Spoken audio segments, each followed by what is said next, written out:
Easy, the crow was saying. Easy, it's all right. I'm not going to hurt you. Somehow John doubted that. Who are you? He scraped out, voice hoarse. What are you doing here? The Lord Commander sent me, the large crow replied. Apparently there's been some kind of argument upstairs. Now, I'm not privy to the politics of all of it, I'm just sworn in after all. But I think the Lord Commander and Lord Thorn are arguing over how to treat you. They're two of the highest ranking officials here, you see, but they can't come to an agreement. The Lord Commander though, well, he's the Lord Commander, isn't he? He can do what he likes, outranks everyone. So he sent me down here to mind you, make sure you get a bit cleaned up and have some food in you. Most of this statement went well over John's head, exhausted as he was. But he perked up at the mention of food. The crow gestured to him. If it's all right with you, can I keep treating your back? Thorn left the wounds too long already, and we don't want them to get infected.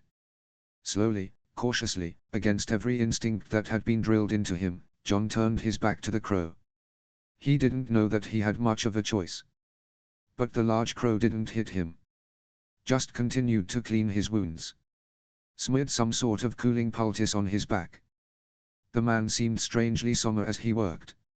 It isn't right, he whispered once, quietly, as if he thought John wouldn't hear him. What isn't right? John asked. The crow shifted. It's just, well, I know you're a wildling and all, but you are still human. No one should be treated this way. It isn't right. This isn't what I signed up for. Well, not that I had much of a choice in signing up really, but still. John turned, and for the first time, looked the large crow straight in the eyes. There was compassion there. True compassion. This crow wasn't pretending in order to be cruel later. This crow believed it. This crow felt badly for what his brothers had done. It gave John more hope than anything so far at his time in the Black Castle. Finally, he'd found a tool he could use. So John smiled, and weakly stuck out a hand. I'm John, he said. What's your name? And the crow looked at the hand for just a moment before smiling and taking it in his own. Sam. I'm Sam. Chapter 25, Companion. Chapter text. John had expected it would be difficult to get the crow, Sam, to talk to him. That was not the case. The crow chattered constantly, about the weather, about the politics of the Seven Kingdoms, about how much he missed his sisters. And, most promisingly, about how he wished he wasn't in the Night's Watch. It seemed Sam disliked everything about it, from the cold to the training to the all-black uniforms the crows were made to wear. John had also expected he would have limited time to talk to the crow, limited time to work on him. But that was also not the case. Sam came to visit John's cell often to check on him, give him food, make sure he had enough water to last the night. It was the best John had eaten since he'd first been captured. And the most conversation he'd had since Benjen disappeared. What John hadn't been expecting was to like the crow so much. Sam was kind. He cared about how John was healing, how he was feeling. Yes, he was full of questions, which had put John's guard up at first. But the questions were not about what the Free Folk were planning or where their position was. Instead, Sam asked about Free Folk legends and customs. He was thrilled when John revealed they had their own languages, loved to hear old stories about giants and wargs. It was almost as if he was interested in the Free Folk as people. He found himself talking to Sam for hours at a time. It almost made him forget that Sam was a crow, his sworn enemy, one of his jailers. Honestly, John increasingly looked forward to their time together. After this, Lord Commander Sam spoke of had seemingly paused John's torture. Sam was just about the only living human John would see regularly. Occasionally he was accompanied by the elder healer to check on the healing process, but usually Sam treated John's wounds alone. At his age, Maester Eamon can't make it down all those stairs every day, Sam had said, and John had committed that bit of information to memory. Very occasionally, Thorn would appear outside his cell to stare at John angrily for a long moment. And even more occasionally, an older crow John didn't recognize would visit him in the darkness, ask him if he was well, then leave abruptly. But aside from that, John saw no one. He wasn't even sure how close the nearest guard on him was. In the lonely dark when John strained his ears, he couldn't even hear another human breathing. He'd asked Sam about this, and Sam had shrugged. These cells down here are old. It's a maze if you don't know where you're going. Likely the watch doesn't want to waste too many men guarding you when they know you'll never find your way out alone. Which left John to consider, why was the watch wasting Sam, giving him so much time here to heal his back, feed him, simply talk to him. John half thought that maybe the crows had sent Sam down to manipulate him. To take him off his guard, get him to reveal something he didn't mean to. Don't get taken in, John would think. You trusted Benjen too, you thought he was different. But he brought you here. But then he'd look into Sam's face. Benjen had been all pauses and evasion and half-truths delivered after careful thought. But with Sam, every word that crossed his lips seemed so earnest. So sincere. It seemed impossible he'd be lying on purpose. Still, John was wary. Tried to remember that any friendship he began with Sam was simply temporary. He needed to befriend this man to be set free, nothing more. The lie of it made John's stomach twist in guilt. But he had his people to think of. A wife to think of. All that matters is that I get back to them. One night, John was telling a favorite old folk tale Tormund favored as Sam tended to his wounds. Sam had laughed in all the right places, but stilled as John finished the story. Say John, Sam began carefully, would it be all right with you if tomorrow I bring down some paper and write that story down? There's not nearly enough information on old Wilderling stories in the library, and I'd like to add some. John froze, sat silent for a moment too long. He'd forgotten there were books here, that there was information here. He thought back on the last conversation he'd had with Mance, when he spoke of all the secrets the Black Castle held. Secrets that could help them fight the dead. Gods, how long ago had that conversation been? How long had it been since John had seen the man who was his father in all but name? Sam was stammering a bit nervously, obviously taking John's silence for offense. You don't have to, it was just a notion, I don't want to make you do anything you don't want to. No, John cut in, making an effort to turn and look at Sam. It's a good story. There should be a record of it. I just didn't know the castle had a library.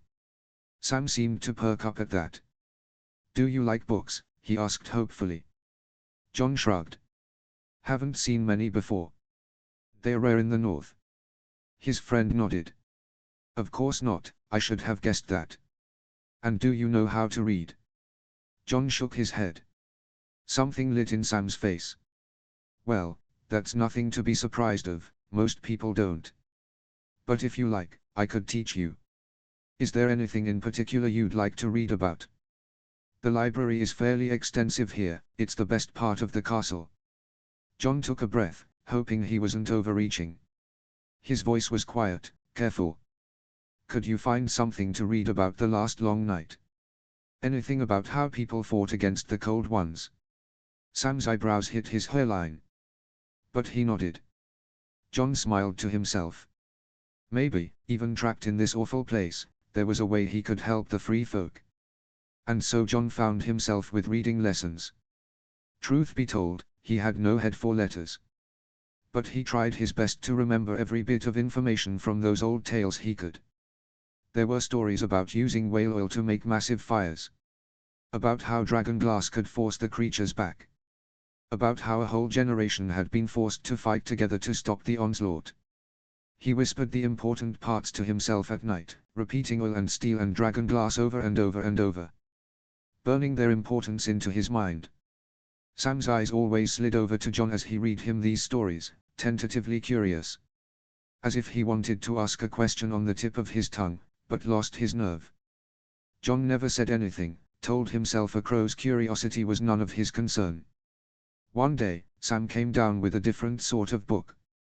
A bit of change of pace today, but I've brought some wonderful stories from Volantis I think you might like. It's one of the only books from Essos in the entire collection. At John's stony look, Sam's steps stuttered. Unless, would you rather not? No, I just thought we were reading books about the long night. Sam looked uncomfortable. Ah. Yes, well, unfortunately, I can't bring those down anymore. John looked at him suspiciously. Why? Well, Sam said, stammering a bit. They are no longer available in the library. John said nothing, thoughts spinning in his head. He told the King Crow. He told that Lord Commander of theirs, and now they all start asking after me, asking why I want to read them. I reached too far. Sam betrayed me. Sam settled next to John awkwardly, flipping through the pages of the unwanted book. Eventually, Sam looked at him sideways, a familiar curiosity in his eyes. I just was wondering, John, why you asked for these books in particular. He stayed silent, unsure how to respond, tracing the patterns on the pages. I mean, Sam continued. There's a lot of discussion, nearly constant discussion to be honest, about if these things are real or not. And I wondered if maybe you wanted to read through them because you'd seen something. John paused, trying to ignore the stone setting in his gut. I thought Benjen Stark told everyone the truth of it. Well, yes, there are some fairly substantive rumors that the day he rode in with you, he marched straight to the Lord Commander's office and told him he saw the dead rise. But well, given that he disappeared less than a day later, there are also some fairly substantive rumors that he went mad. John breathed out a little angrily. Maybe if he had bothered to stay around a bit longer he could have convinced you it was true.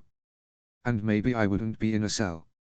Or maybe I could have managed to kill him. Sam shifted uncomfortably, as if sensing John's thoughts. I just thought, well, you've spent your whole life beyond the wall. You may have seen these creatures. At the very least, you saw whatever Benjen did. So, is it real? The memory of Ice Eyes dug into John's skull. Crow or not, betrayer or not, John couldn't lie to him. Not about this. It's Raoul, he said hoarsely. All of it. You mean, Sam said, voice halfway between excited and skeptical, you mean you've actually seen the dead return to life? John turned to face Sam fully, so fast the healing skin on his back tore and screamed. Sam flinched back a bit, looking alarmed. I've seen men with half their insides torn out still walking, John began. I've seen the dead rip people to pieces. I've seen them take children and make them into monsters. It's all Raoul. Every bit of it. Sam had gone a bit pale. Oh, he replied simply. The skin at his back, newly torn, stuck to John's wool shirt. He struggled to get it off, feel the damage. Here, let me, Sam said quietly. John, though quietly furious, let him tend to the skin, feeling helpless, feeling useless. Usually Sam would be playing nursemaid, tutting at John about ruining the healing process. That night, he didn't say a word. Eventually John broke the silence, wanting to know. Did you tell the Lord Commander I asked about the Long Night books, Sam? Did he tell you not to bring them to me? Oh, Sam sounded surprised. No, I didn't tell the Lord Commander anything. Those books aren't available to anyone now. They've been locked in the Lord Commander's office, Maester Eamon insisted. Attention was leaving John's shoulders, a hope rising that maybe his one true chance of leaving this place, your one true friend here, part of his mind whispered, hadn't betrayed him after all. He rolled a shoulder, wondering if Sam could somehow get his hands on those books again. Why are they locked up? Is the Lord Commander reading through them? Trying to prepare? Sam's hand trembled.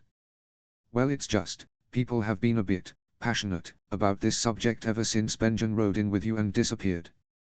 And we lost our last few patrols, and there are all those rumors about wildings gathering. And things just got somewhat out of hand. John turned, more slowly this time, to look Sam fully in the face. What happened? The Crow threaded his fingers together, played with the hem of his long black tunic. A few nights ago, 2 of the brothers tried to burn them. John tilted his head, surprised. Why? Sam gulped. They said those books were full of wilderling lies, meant to turn the watch against itself. John was sleeping fitfully on the straw and stone floor, missing the security of wolfskin, when he heard someone shuffling outside his cell. Several someones. He bolted up, ignoring the pain in his back, staggering a bit on his still healing bare feet. About 10 crows stood outside his cell, faces ugly with hatred. Look at that pathetic wounded beast, one of them was saying. Doesn't look so tough. No, but it is pretty enough if you look at its face.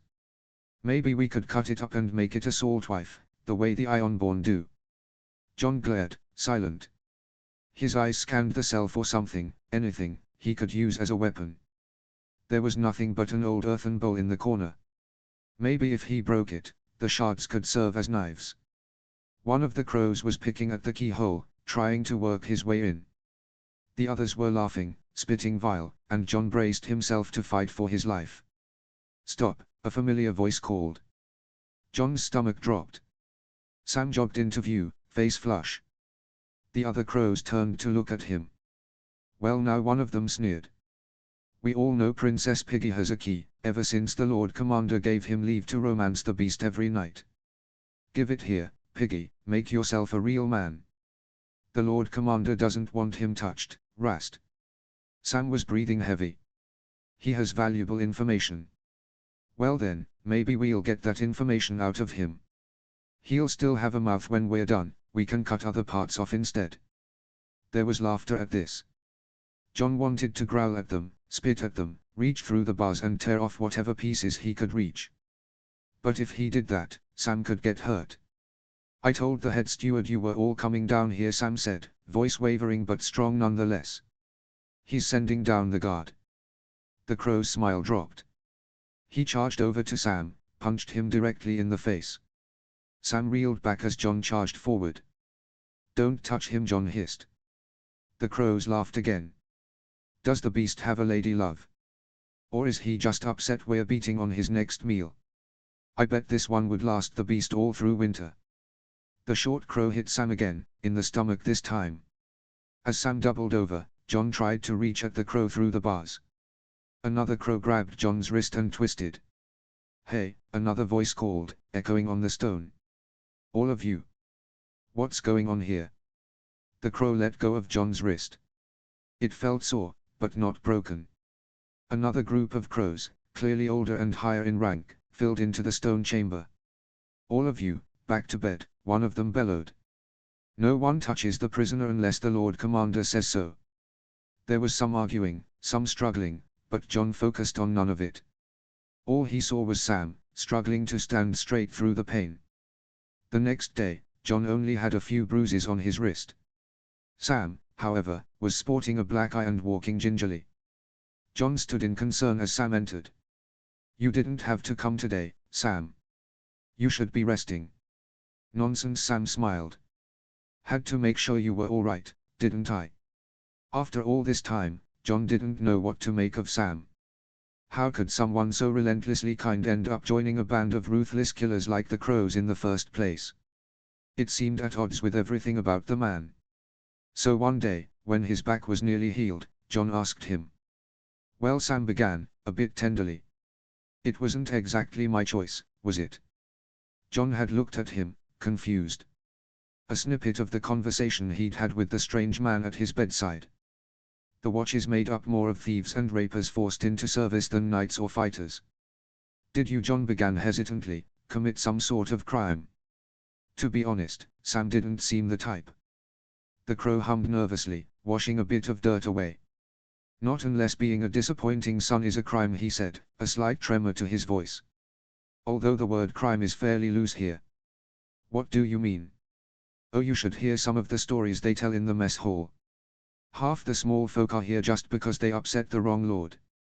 Hells, I heard one brother bragging he was here because he was having sexual relations with his master's daughter." Sam paused. "Maybe I shouldn't have told you that, it's not my story to tell." John rolled his shoulders, feeling the stretch and itch of the healing skin. He hadn't considered that some of the crows might not want to be there.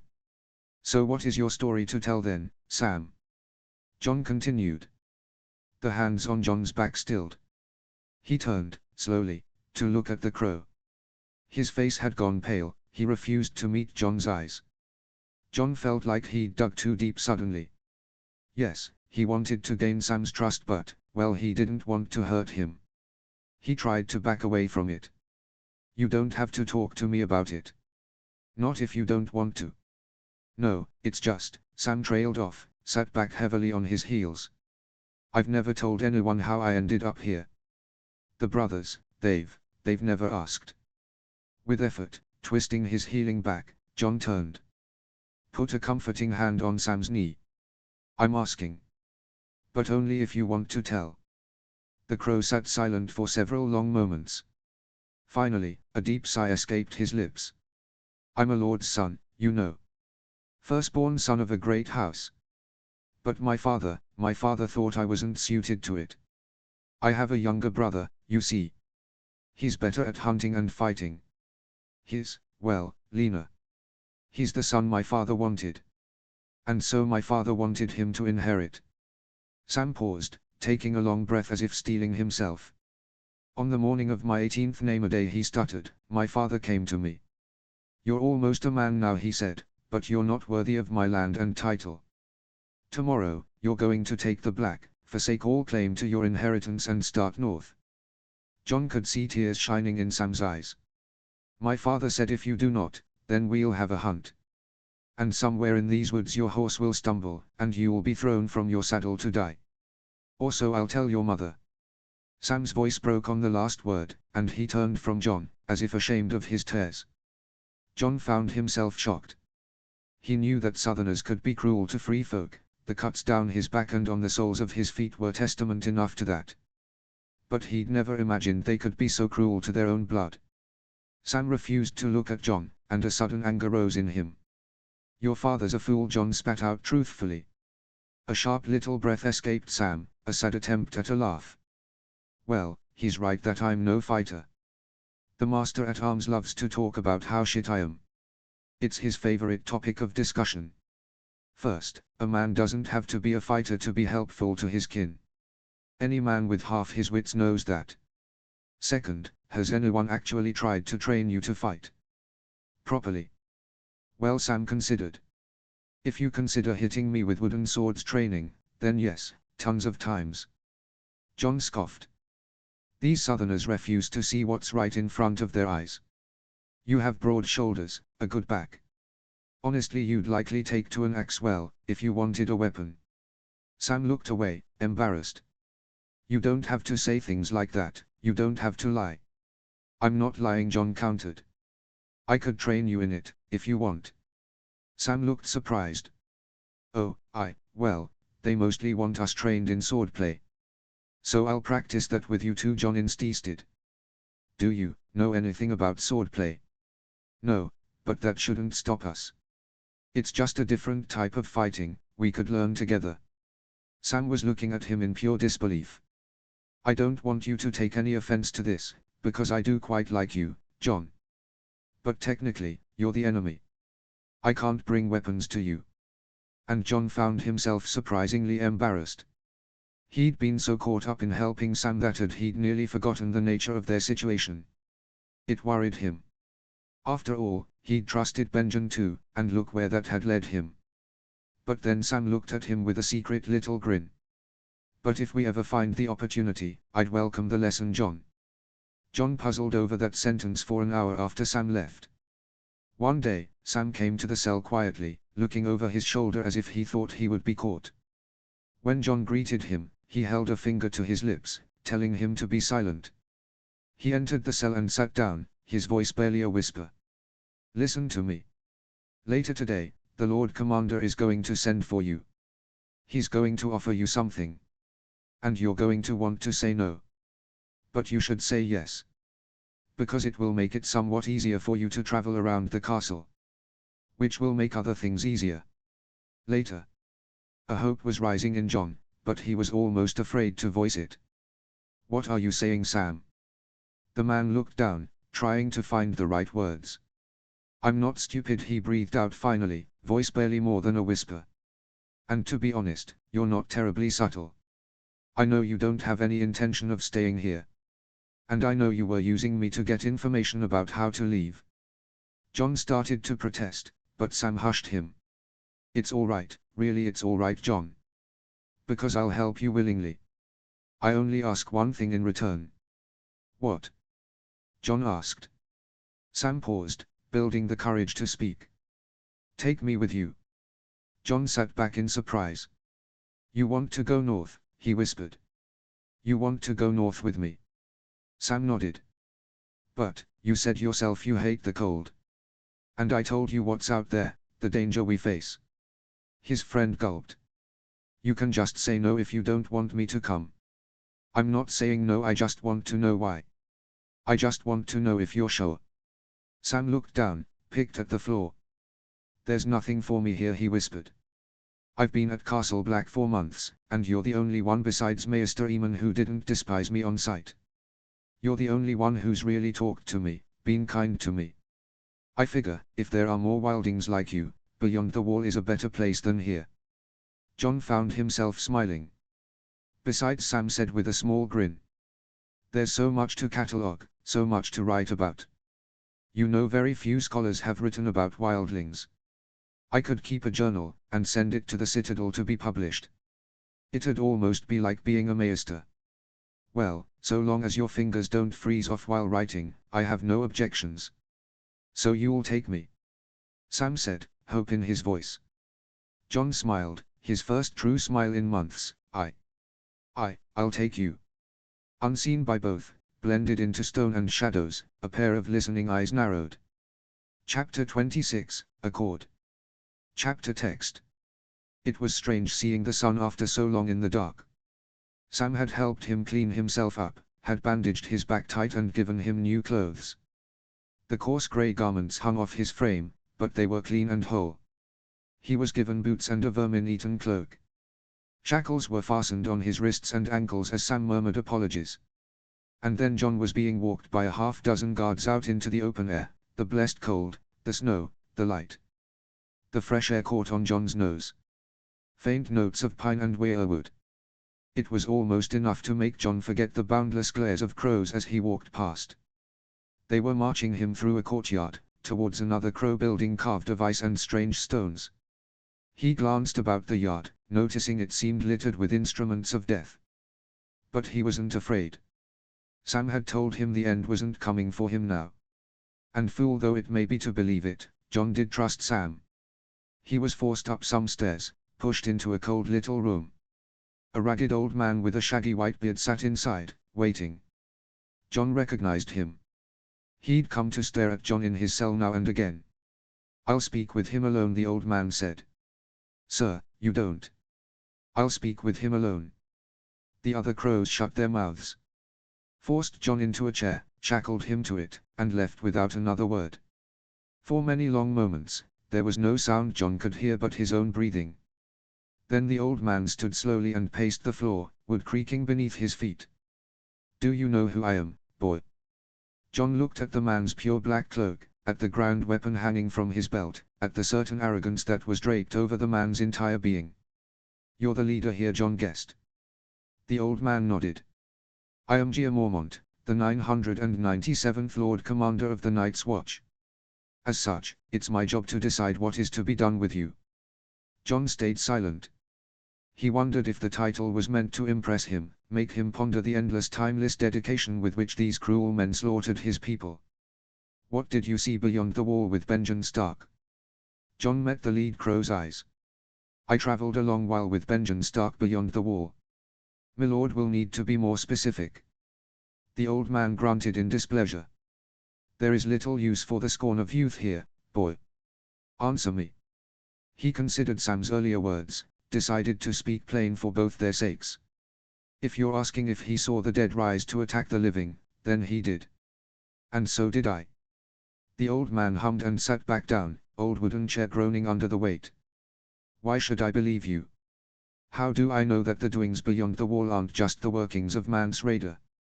Jon's stomach twisted at the mention of his foster father, but he spoke on. If you don't believe me, you should believe your own man.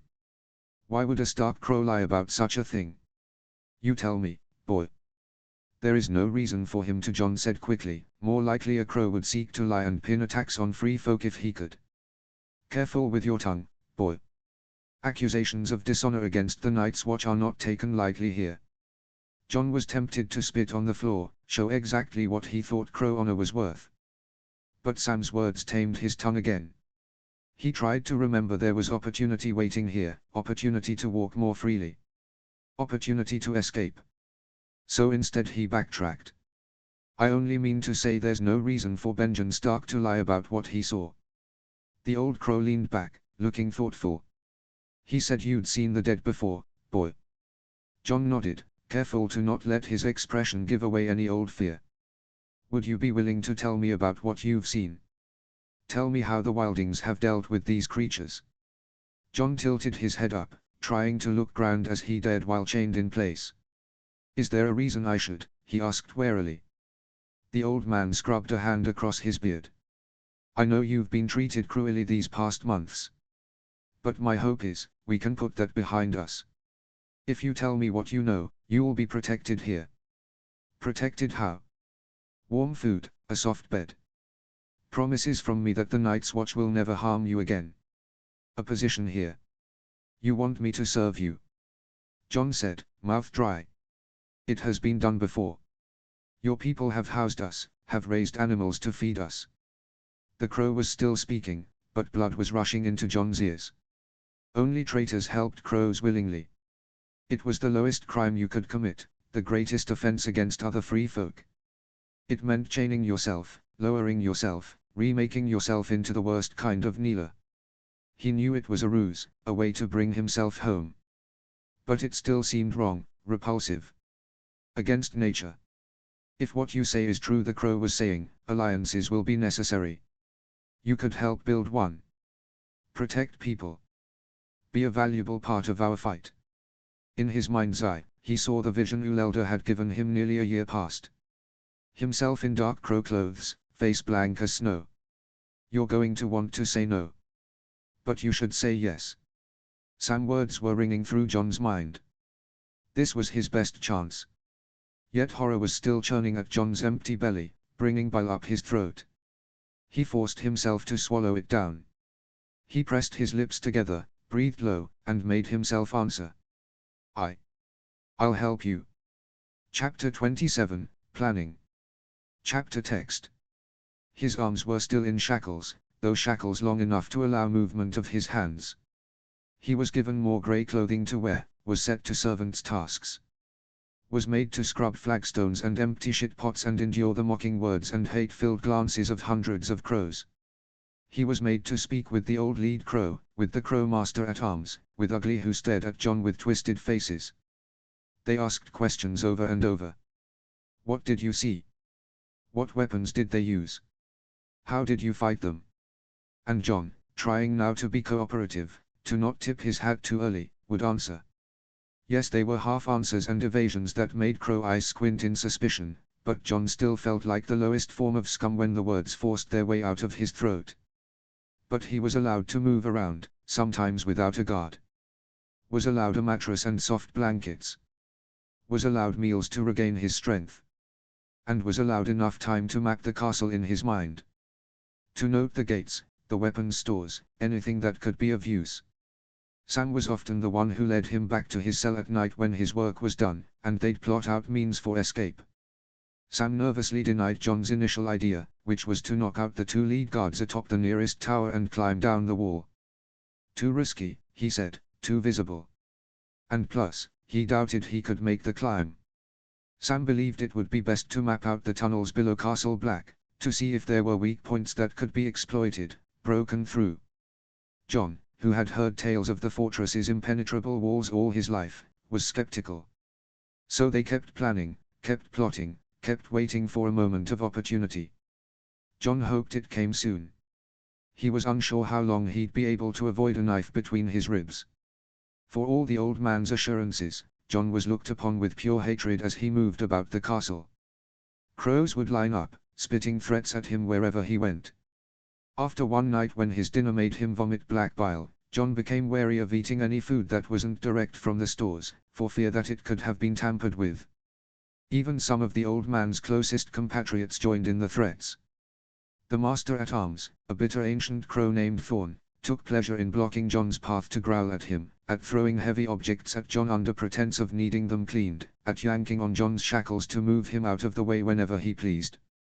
But it wasn't Thorn who scared John most. John had been cleaning some pots his first week above ground when he first noticed him. A stringy little crow with a face like a rat, watching him. This crow seemed to be everywhere, when John least expected it. He'd peer out of the shadows, hidden but visible.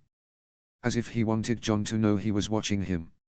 It was unnerving, but still John hadn't been afraid of him. Staring was by no means the worst thing crows had done. But then one day the skinny crow had grabbed his wrist, and yanked him close, and hissed, "Leave Sam alone, or I'll make you regret it." Sam was startled when John mentioned it. "Who did you say it was?" "Skinny. About our age. Looks underfed." "That could be Piper, maybe. He came in about the same time as I did. But to be honest, I don't think he even knows who I am." "You ever notice him follow you down here? Or watch you?" "No one watches me." John doubted that was true. A week after the initial confrontation, the rat-faced one came back with a giant beast of a crow at his side. The large one had hit John across the face, and then John had hit him back, and soon enough they'd been truly fighting, John trying to strangle them with the chain that bound his hands. The old crow had looked at John with disappointment. He'd been forced into public stocks for a week for fighting. Crows had taken pleasure in it, had thrown things at him and laughed and kicked at his legs. John longed to kill every one of them. And soon he might have his chance. He would watch the men train. When he was scrubbing flagstones or fetching well water, he would watch them in the yard. Watch them fight with their fancy steel swords, watch the way they moved. It was interesting, seeing the crows fight. Some of them were truly skilled. More of them were too stiff or too clumsy. Decent in training, perhaps, but not practiced enough for a real fight. John knew there were likely many crows ranging, and that there were other castles filled with crows. But it was said this castle was their largest stronghold, their fortress of great legend. And here it was, not even half filled, manned by fighters who had never seen battle.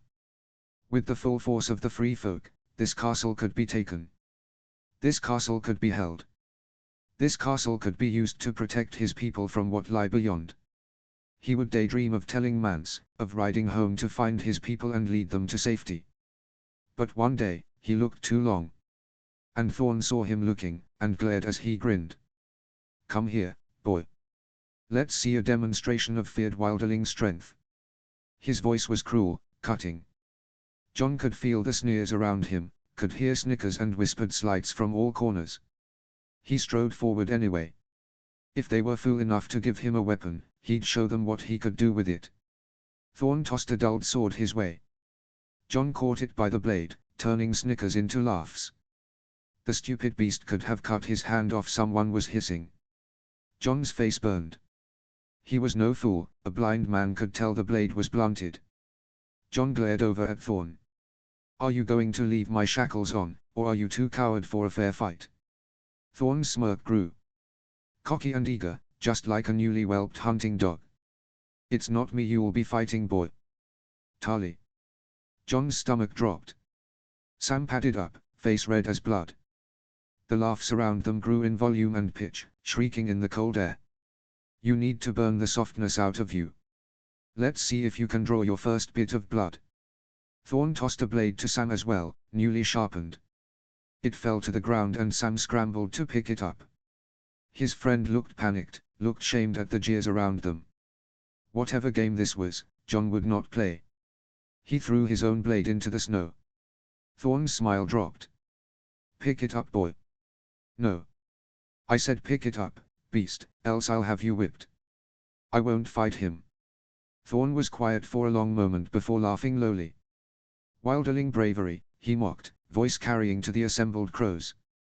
"Little wonder they've cowered behind the wall the past 10,000 years." John moved, strode up to Thorn quickly. He heard laughs, but also the drawing of swords and calls of alarm.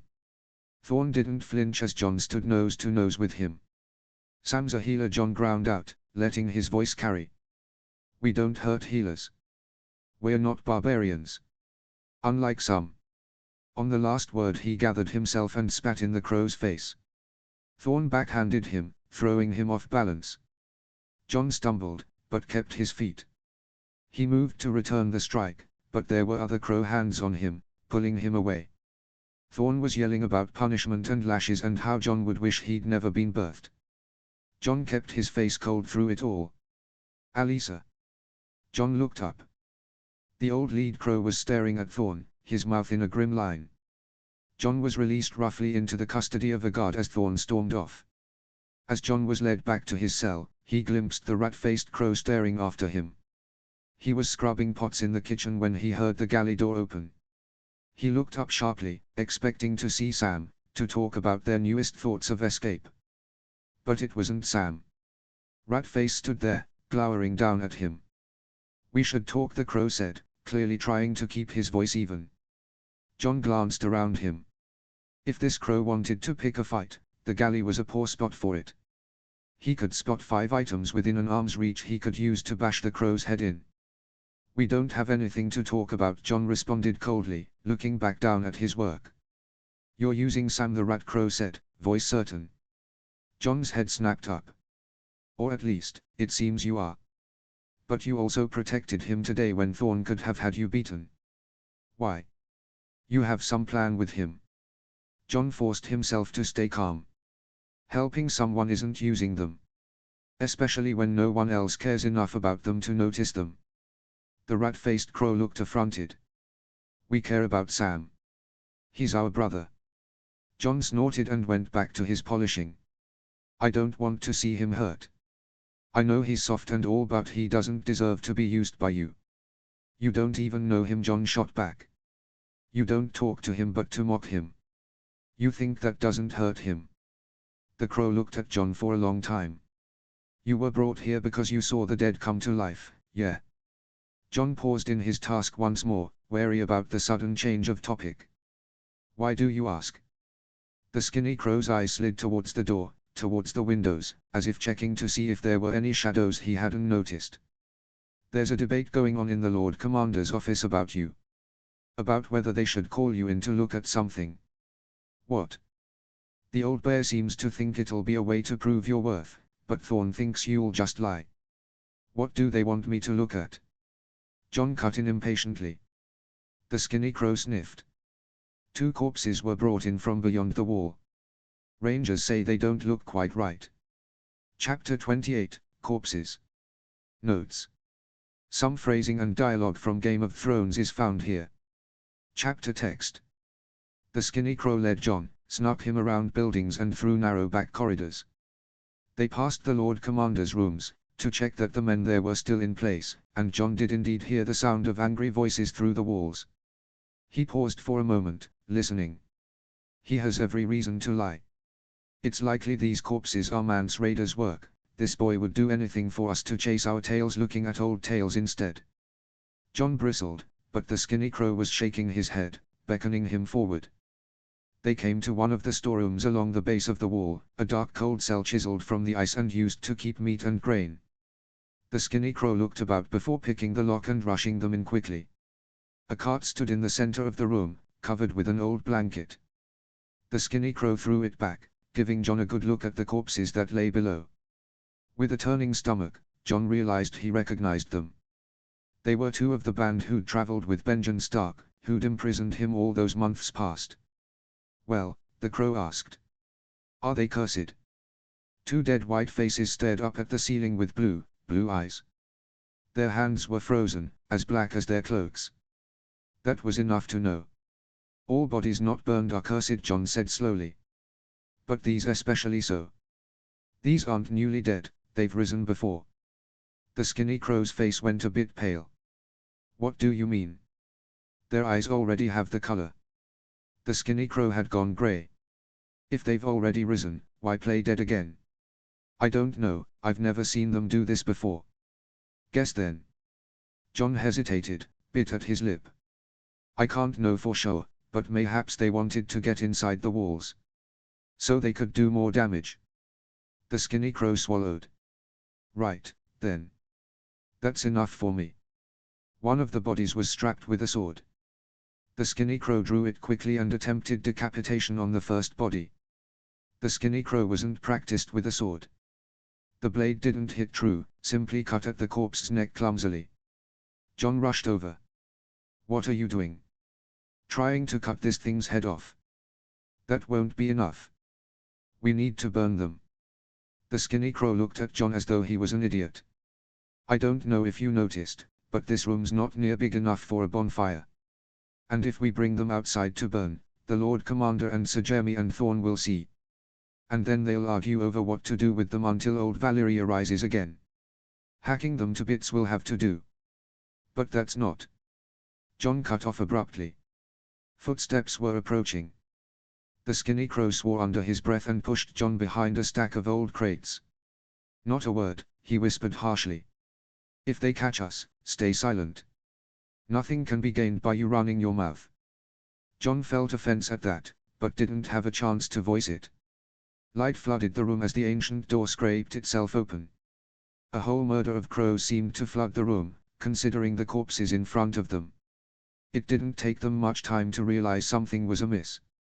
They've been tampered with since we've seen them last. This wound is new, and they're missing a sword. Likely that wilderling boy, trying to cover up the crimes of his fellows. Hold your commentary, Alisa. Dwayne, Hake, sweep the room. The skinny crow swore under his breath, silent as death. They weren't anywhere well hidden enough to escape detection. There was nowhere to go. Moments later, Jon felt rough hands grab him, force him out into the light. They held him in place, held him full view of the most powerful crows in this place. Thorn grinned. What did I tell you? I brought him, the skinny crow said quickly. He's here because of me. The smile dropped off Thorn's face. All the crows looked at Jon's companion as if he had taken full leave of his senses. Why would you do such a thing, said another lead crow, a ranger called Jeremy. Because I thought he should see them. Thorn looked half murderous. This is treason against the watch, boy. You're barely sworn. That you'd dare. He may be our enemy, but he's the only one here who's seen something like this before. Still small folk, Thorn sneered. Brought low by simple superstition. The wilding wants us dead, wants his comrades in here to slaughter us. And how will burning 2 dead corpses help him win that goal? The skinny crow countered.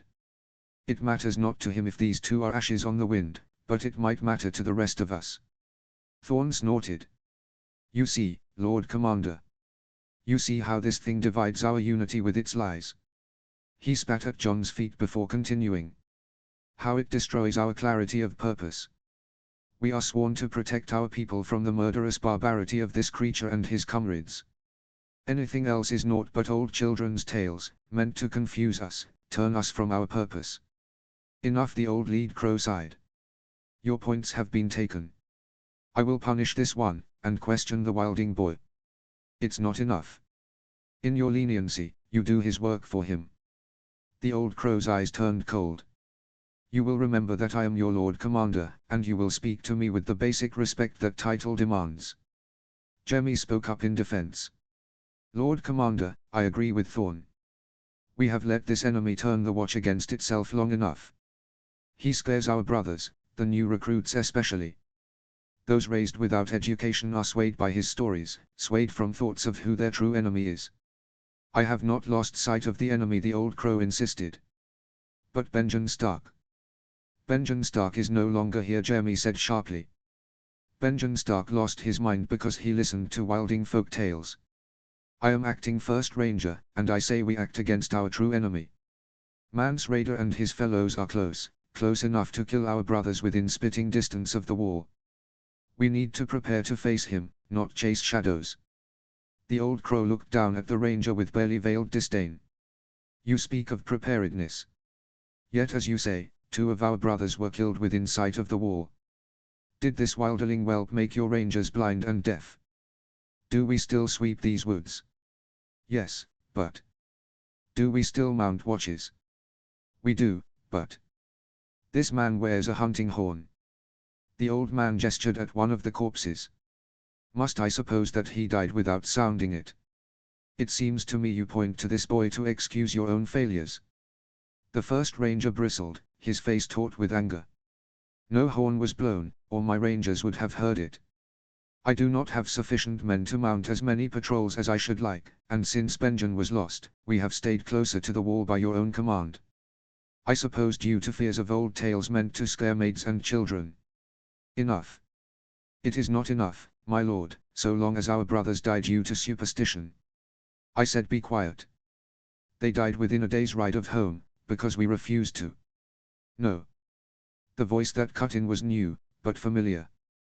The crowd of crows parted, looking for the source of it. Sam stood in the doorway. John's heart surged, seeing him. Likely his curiosity had drawn him to the scene. Or perhaps he'd just been looking for John. Thorn glared at him. We did not ask for your views, Craven, or for your audience. You've shown yourself to be a lover of barbarians and a breath short of traitorous. Peace, the old crow said. If the lad has something to say, I'll hear him. Come closer, boy. Sam edged past the other crows, face crimson. My lord, it can't be a day or, look, the blood. Yes, the old crow growled impatiently. Blood, what of it? He soils his small clothes at the sight of it. Some ranger laughed. Do you need the comfort of your wilderling friend, boy? John bared his teeth, glorying in the ranger's corresponding flinch. Sam dabbed at the sweat on his brow. You can see where, there's been a cut with a sword. Aye, where our so-called brother here tried to desecrate a loyal man's corpse. Thorn pointed his dagger at the skinny crow, who glared in turn. But the cut hasn't bled. Look. Sam waved a hand at the wound. My father, he made me watch him dress animals sometimes, when, Sam set his jaw, trying to stop his chin from quivering. A fresh kill, the blood would still flow. Later it would be clotted, like a jelly, thick and congealed. But this man, look at his neck, it's all, crusty, dry, like. John, what Sam meant. He could see the torn veins in the dead man's throat, dark roots winding up pale flesh. The corpse's blood was a black dust. Little Uli's blood had been like that when she'd crawled towards him with her innards hanging out. You're a fool, boy. They haven't been dead more than a day, else there would be corpse stink. Because they aren't rotting. Sam exclaimed a little desperately. Look, there's no maggots or worms or anything. They haven't been touched. Because they aren't long dead, as I said, the first ranger insisted. Sam's hands twisted, voice rising. Look at the bodies. They're all wrong. There's barely any blood. With those wounds, terrible wounds, there should be blood all over. You're no ranger, boy, and by your own admission you've never seen a man slain. These bodies are not right, any one of us can tell that. So you agree with your savage friend then? You think this a curse from a child's tale? Sam met Thorn's gaze. John had never seen such steel in his eyes. I think it's stupid to ignore the word of both Benjen Stark and the only man here who's lived his life beyond the wall. You're a bigger fool than ever I realized. If I had my way, you would have been turned from the wall the moment you arrived. For the gods' sake, shut up. John screamed, unable to take any more of this. There was no time for arguments, not when these corpses could rise at any moment. Look at their eyes. No living man has eyes that color. The guards holding him pushed John to his knees, forced him to bend his back and keep his head on the floor. But he'd still spoken, and a long silence followed his words. Might be I'm a fool, one voice said slowly, but I don't know that Uthor had blue eyes before. Neither did Flowers, a second man blurted. Maybe we should burn them, whispered a third. Exactly, the skinny crow exclaimed. Why take the risk of leaving them be? No. Thorn thundered. Don't let yourselves be turned to this madness. There is only one threat, and he's here at our feet. Thorn kicked at John, boot catching painfully in his ribs. John shifted, glaring up at him. The crow sniffed. Our brothers are dead. All they have left is the dignity of burial. We won't take that from them because of wilderling lies. It costs us nothing to burn them, the skinny crow shouted. You highborns will see us all dead with your stubbornness. Not another word. All of you must remember that we are brothers here, and under no strain shall that bond be broken. At that moment, the ancient door creaked open once more, bringing yet another man into the room. My lord, he blurted at the old crow, there's been a bird, you must come at once. What is it, man? The old crow said gruffly. Can't you see I have business here? It cannot wait, my lord. The man visibly swallowed down irritation. Give Piper to Bowen Marsh for punishment. Keep the bodies here under heavy guard, I want Maester Eamon to examine them as soon as he's able. Yes, my lord.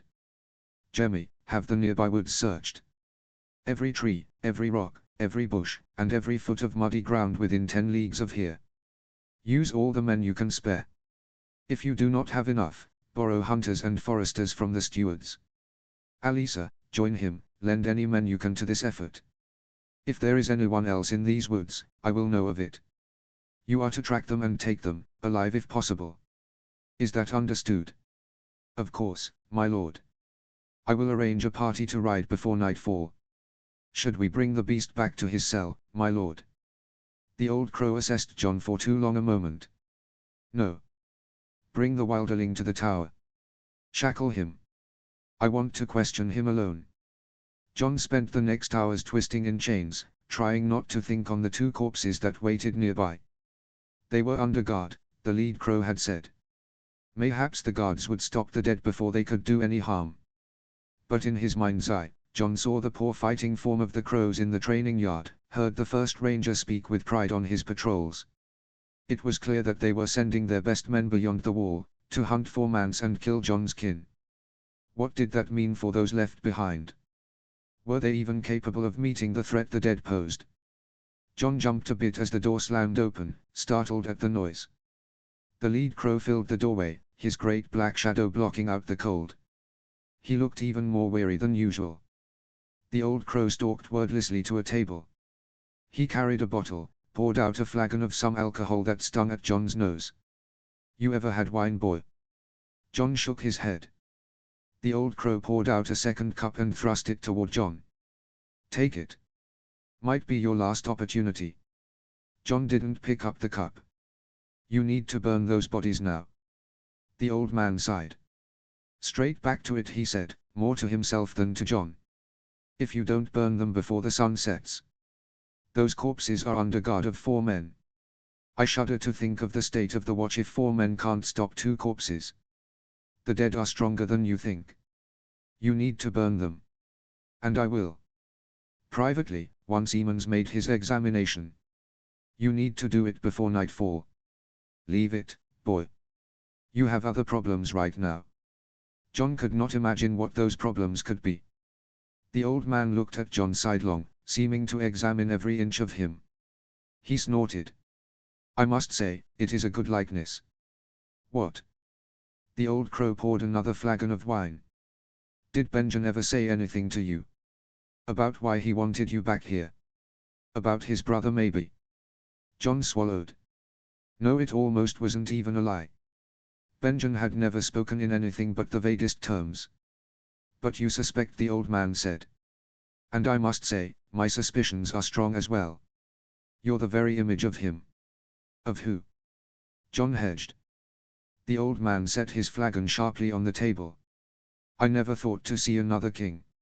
Not at my age, with Robert half my years and strong as a bull. He took another gulp of wine. They say the king loved to hunt. The things we love destroy us every time. My son loved that young wife of his. If not for her, he would never have thought to disgrace himself.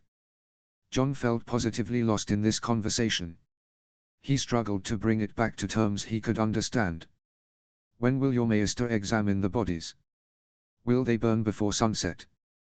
The old crow huffed. Benjen Stark was destroyed by what he loved too, he said, heedless of John's words. Gave up everything for it. Best ranger I ever had, and he threw it all away. He raised his eyes to meet John's. For you. John didn't know what to do. He was a crow. He didn't love me, he said quietly. The old man laughed, a choked-up thing that sounded near tears. The king is dead, he said listlessly. What's that have to do with me? Everything, now. You should hear the truth, boy. Or as close to the truth as I can figure it. He looked up, eyes boring into John like knives. Near as I can tell, you're a Stark bastard. Benjen's maybe, but more likely Lord Eddard Stark's. Lord Eddard gave a boy to the Watch years ago, and Mance stole that boy when he left us. John's blood ran cold. The king was one of Stark's greatest champions, and Stark has always been one of my greatest defenders. That has provided some protection during this contentious period in the Watch. Even here, people are wary of doing anything that might upset the king. For all that he ignores us. But now the king is dead, and Lord Eddard is in prison. So there is a chance things could become a bit more difficult here for you. Jon's tongue seemed stuck to the roof of his mouth.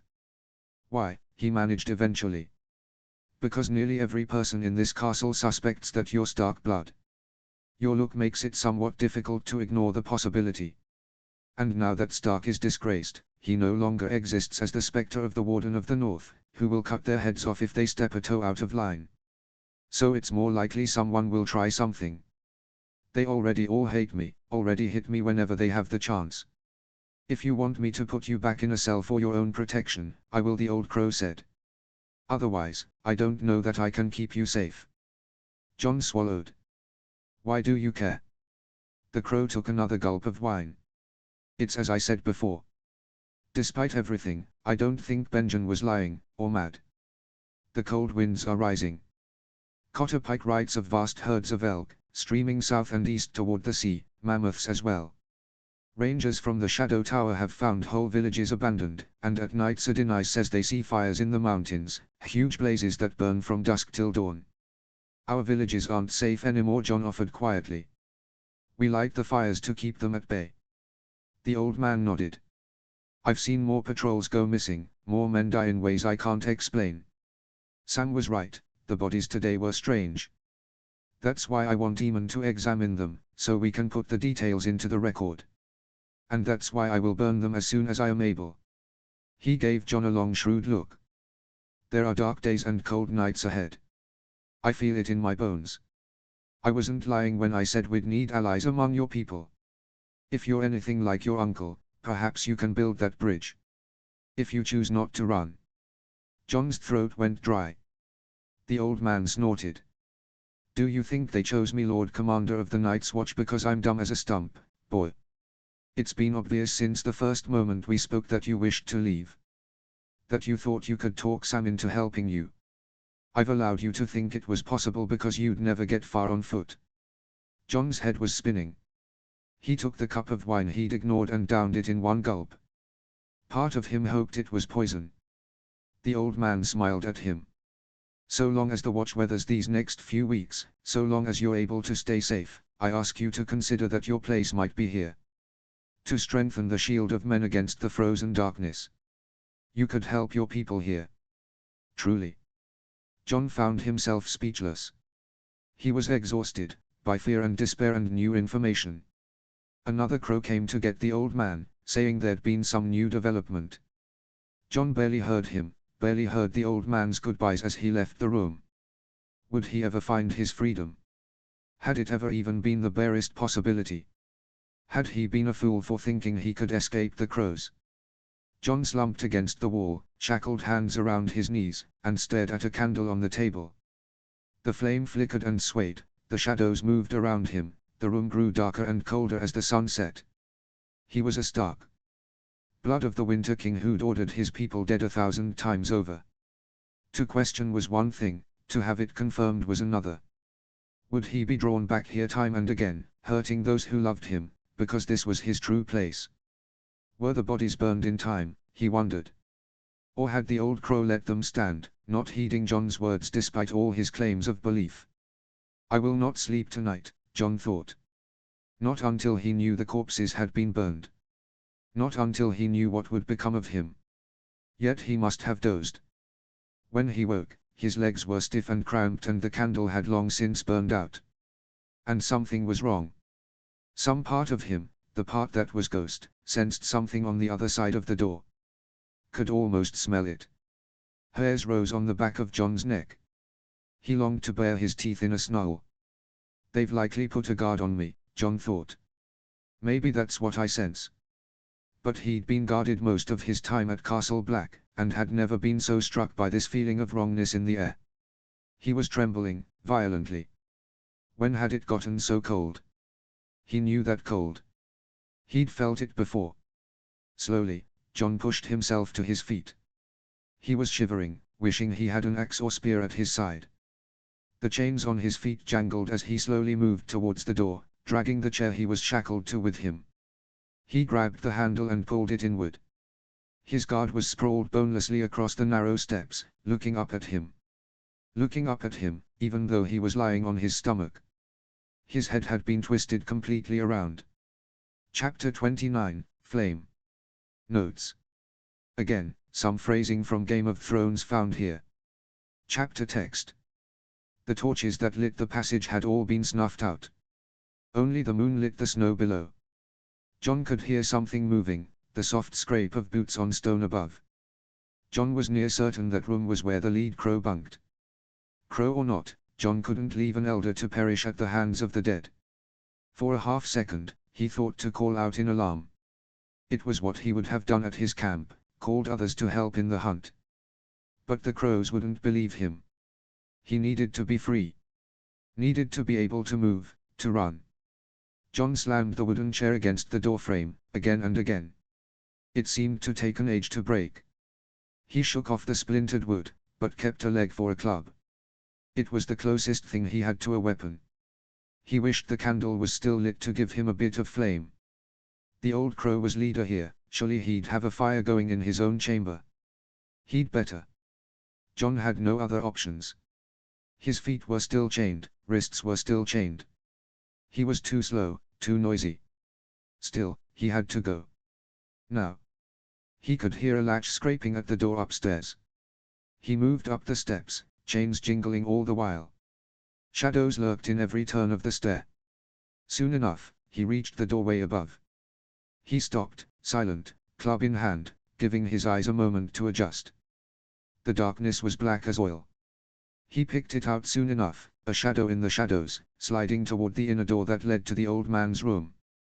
A man shape all in black, hooded, but beneath the hood, its eyes shone with a familiar icy radiance. Jon's eyes scanned the room for flame, but there was not even an ember lit in the grate. And then there was no time. The shape had turned, and fallen upon him. Jon shouted, threw himself into it, bringing down the club with all his weight behind it. The club hit at the corpse's nose, breaking it in twain. Jon reared back again, tried to hit the wound the skinny crow had made, tried to knock the thing's head from its shoulders. It wasn't enough. The corpse slammed into him. Jon, in his chains, was knocked from his feet.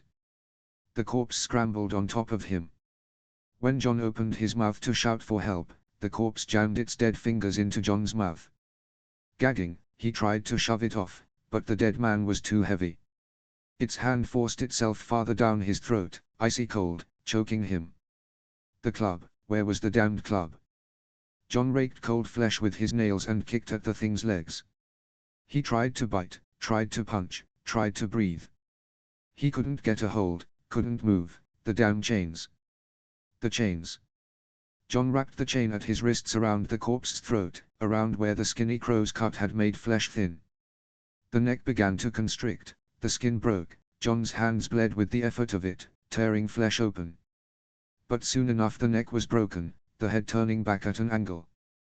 The corpse lurched, almost seeming confused, and Jon used the moment to scramble to his feet. There was a sound at the door. Jon flinched, expecting to see the second corpse. And saw the old crow, groggy from sleep, standing with an oil lamp in hand. A lamp lit with blessed flame. Jon snatched his discarded club from the floor, grabbed the lamp from the old man's fingers. Jon plunged the wooden club into the lamp, letting the fire catch. It grew quickly, and Jon leapt at the corpse with it, bringing flame to its clothing, its flesh. The corpse drew back, trying to batter the club away. It wasn't catching fast enough. So Jon continued his assault, battering the corpse again and again, till he felt the flames catch at his own clothing, own arm, own flesh. The heat of it, the pain, was sweeter than any summer thaw he'd ever known. For the corpse burned. It caught the tower and the wood and Jon himself, but it did burn. Chapter 30, Interlude, Gia. Notes. See the end of the chapter for notes. Chapter text. He should have known. He should have always known. A fire was lit in his grate, but Gia Mormont barely felt the heat of it. The first hints of winter winds were starting to rise, cutting into his ever-aging bones. Parchment was in front of him. He had to write something, to make an appeal to the new king. He had no idea what to say. It was a miracle the wilderling had survived, had barely been burned. The sight had been terrible, the great frozen corpse burning, lurching, half headless, while fire licked at the living boy as he screamed. For a moment, a long moment, Jia had believed the boy had given his life to spare Jia's own. He couldn't account for it. The boy had no love for him, no reason to spare him, no reason to save him from a horrible end. Jia thought on the dead man's mouth, on his eyes, on the frozen emptiness that looked as if it could swallow the world whole. That could have been his fate. Would have been his fate, had the boy not intervened. The old tales were true. Of course they were. In hindsight it seemed ridiculous to think otherwise. The wall was a feat of engineering, of preposterous excess, of madness. Such a thing would only be built out of desperation, out of fear of an enemy too horrifying to fathom. He'd heard stories from rangers, rumors about Ice Eyes and Wilding fears and what exactly happened to Craster's sons. And he'd taken them into account. But he hadn't truly understood. He thought he had, but the truth of it, seeing it. Jia shivered in his coat. His winter wools were not warm enough. He hadn't burned the corpses, had simply put them under guard. He thought he needed solid proof, proof he wasn't going feeble with age. He thought he needed to see the creatures with his own eyes. Well, he'd gotten his proof. It had cost 4 brothers their lives and put a boy in the infirmary. He should have known. Jia brought a wrinkled hand to his brow, wiped at sore eyes. Barely 1,000 men to their name, more than half of whom had never seen a real battle. Green boys led by an old man well past his best fighting days. Their best rangers lay dead or missing. The brothers had grown suspicious of each other. There was no one living prepared to succeed him as Lord Commander. The Watch had not been in a worse state since he had begun his tenure. They needed men from King's Landing if they were to have any chance at all. But the new king was a child. A child who would likely follow the counsel of his Lannister mother. What did the Lannisters care about the old tales of the North? They were a house that valued practicality and power above everything. If the Watch sent a letter, the King's Council would, best case, likely say that sending men away from the capital was unsafe during a power transition. Worst case, they'd simply believe Jia had gone mad. Hells, even some brothers here still held that belief. If they didn't think the threat was real, how could he hope to convince someone thousands of miles away for aid? There was a knock at the door. Enter, he said distractedly. The door opened, letting in yet more winter wind. Jia looked up. Alisa Thorne stood in the doorway, mouth set in a hard line. Jia motioned for him to come in. Sit down, Alisa. Don't let the cold in. He considered the man as he shut the door and moved to sit across from him. Alisa was stubborn, difficult. On certain topics, he was unable to see reason. The boy, for instance. And he'd been sneering at the thought of the rising dead from the start, had more than once spoken to his brothers and Jia himself with unacceptable disrespect. Had drifted close, far too close, to treason for Jia's liking. As of late, Alisa had been fundamentally unpleasant and not entirely trustworthy. He veered wildly between assuming the wildlings had some sinister plot to assuming House Stark had some sinister plot. Speaking with him had become generally exhausting. But if they could come to the same purpose, Alisa might be just the man to make an appeal to the king. He was clever. He knew the capital, knew the politics there, understood the cold practicality of Lannister thinking. He had well-placed friends at court. And he understood strategy, understood what they needed to ask for. Alisa was, after all, one of the few true knights Jia had at the wall. Alisa could make the appeal, had a chance of successfully arguing for more men, more horses, more weapons. If they could come to the same purpose. Given the tenor of the last few months, Jia had some doubts about whether that could be achieved.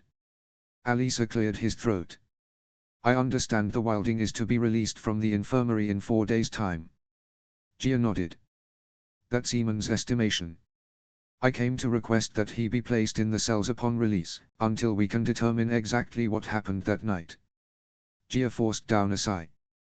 The odds of this conversation leading anywhere productive had just dropped spectacularly. I saw what happened, Alisa. I won't imprison the boy for saving my life.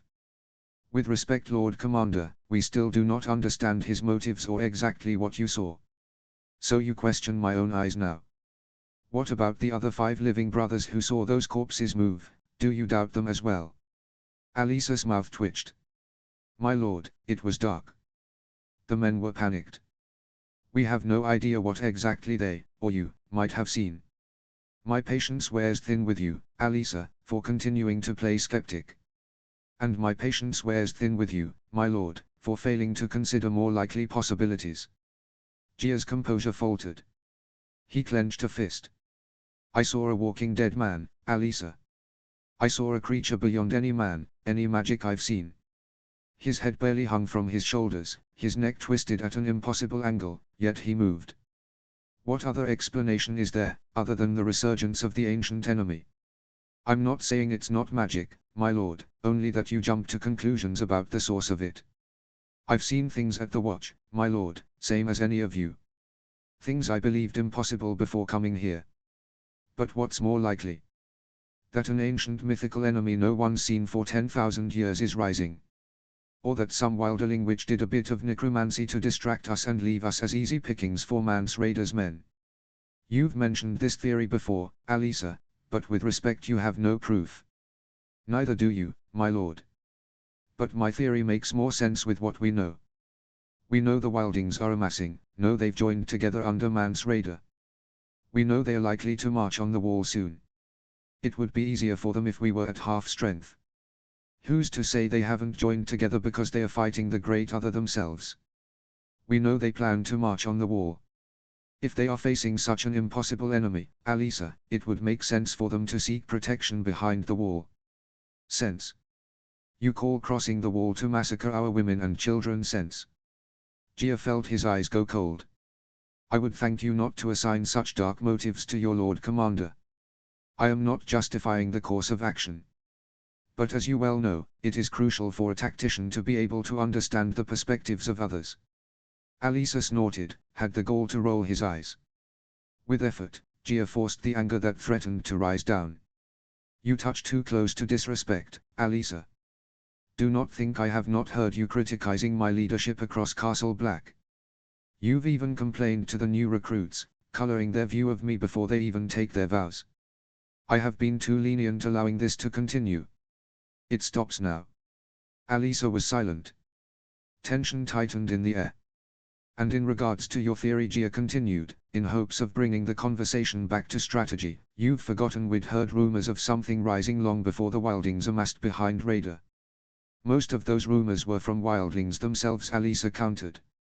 Who's to say they weren't trying to trick us? Play a longer game. Those stories sprang up everywhere from the Frostfangs to Storolds Point. The wildlings have 1,000 clans and 100 languages. They aren't capable of coordinating such a lie. Besides, have you forgotten the reports on the unusual movement of animals? Or the old testimony of one of Thorin's men, of the being he saw outside Craster's keep?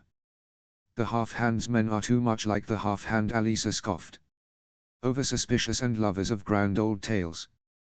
We all know Craster leaves his sons to die of exposure. It's likely the brother embellished to impress his fellows. You slander Thorin's men now. You choose to stoop that low. It's not slander to keep a clear head. Gia's composure finally broke. He slammed his fist upon his desk. A clear head. You twist truth to your liking. Every explanation I offer, you counter with nonsense. Such stubbornness will be the death of us. The Night's Watch has forgotten its true purpose, Thorn. Why do you think this massive wall was built? To keep tribesmen from stealing sheep. We spent too many years forgetting, telling ourselves it was never real. We lost sight of the true enemy. I am not the one who's lost sight of the true enemy. Alisa bellowed. I am not the one leading us to ruin because of ridiculous northern sentimentality for a wilderling stark bastard. This is not about the boy, do not pretend it is. No. He should have been killed the moment he arrived. Yet you set him free among us. We do not slaughter prisoners who've been cooperative. You've been unreasonable about this since that boy crossed our threshold. Unreasonable, Mormont. Alisa's sneer was in full effect now, his lip curling over his teeth.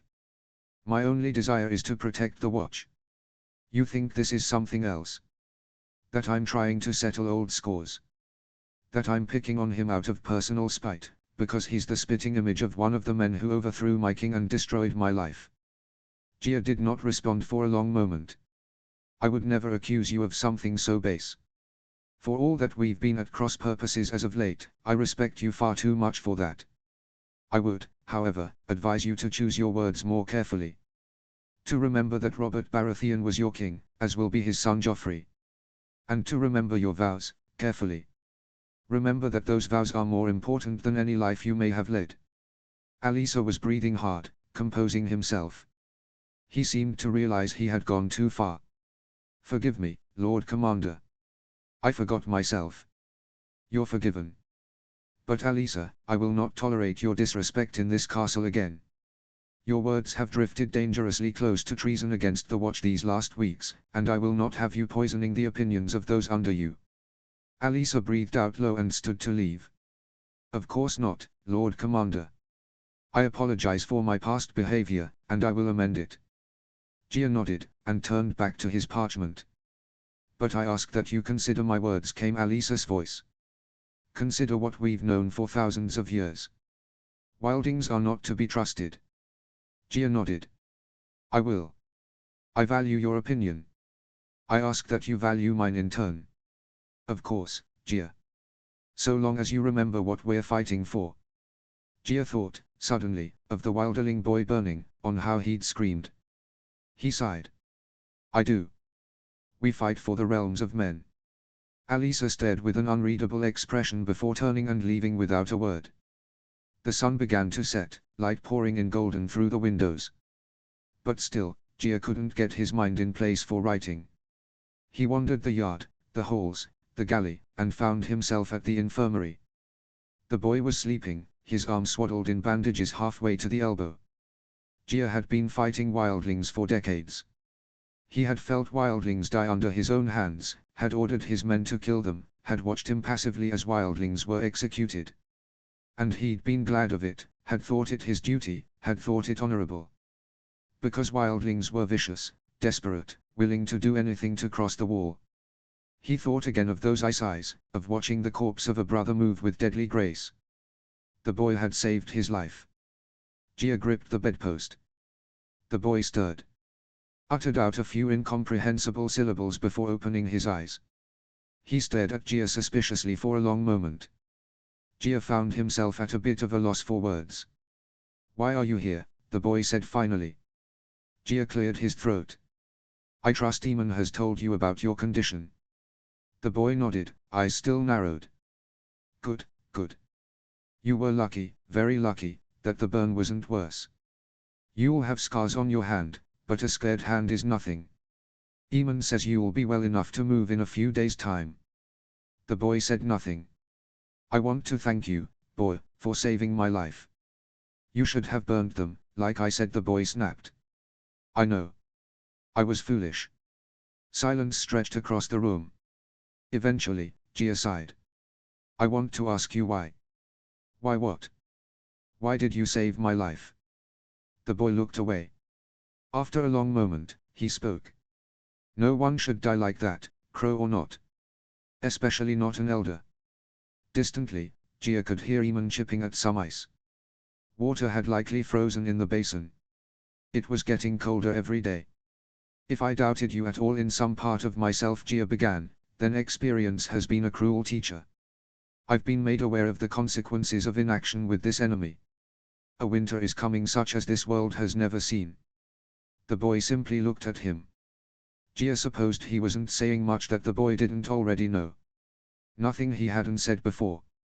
Perhaps the boy felt betrayed, felt his words hadn't been listened to, felt Gia had made a mockery of him. He'd be right to feel that way.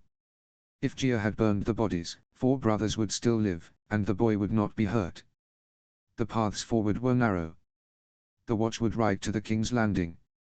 Would send someone personally to make their case. But they would not be believed. The Watch could ride to Winterfell. But Robb Stark was said to be riding south to rescue his family. He would not believe enough to turn around. But there were people who would believe.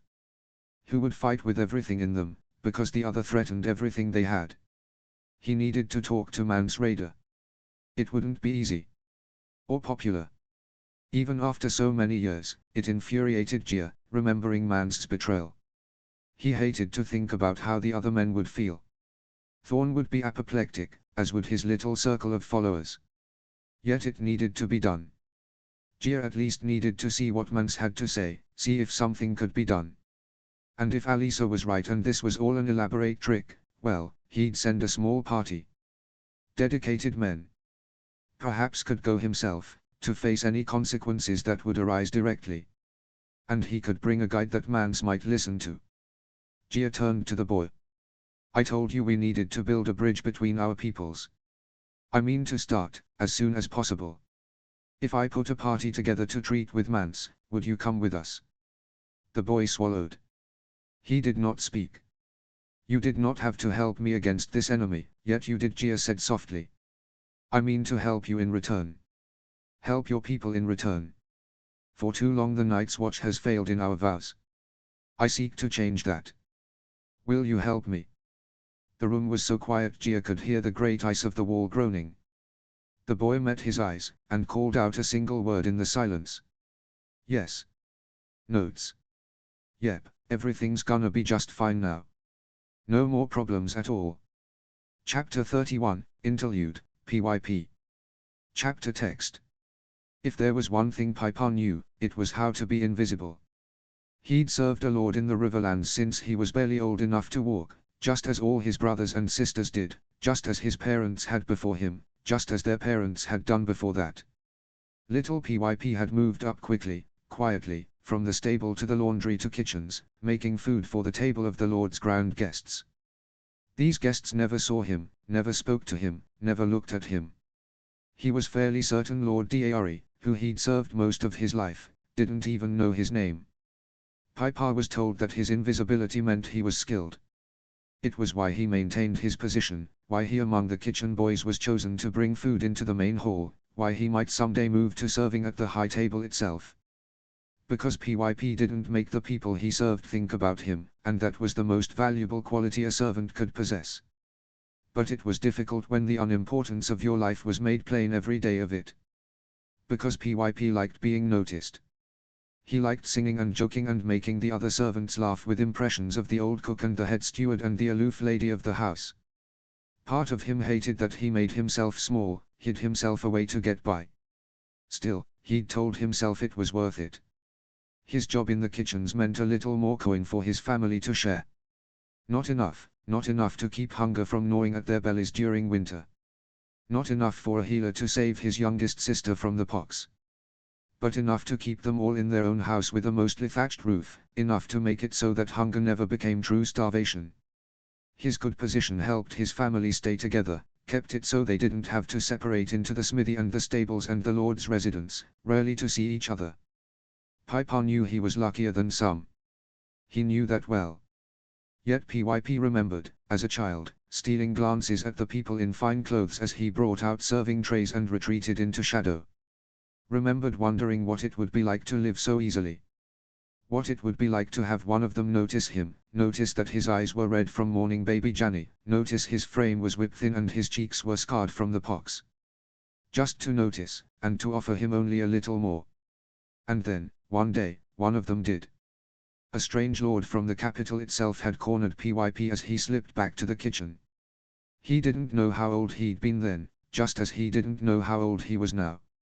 But he vividly remembered the strangely soft hand on his shoulder, how everything in him had fought down the urge to jump with fright.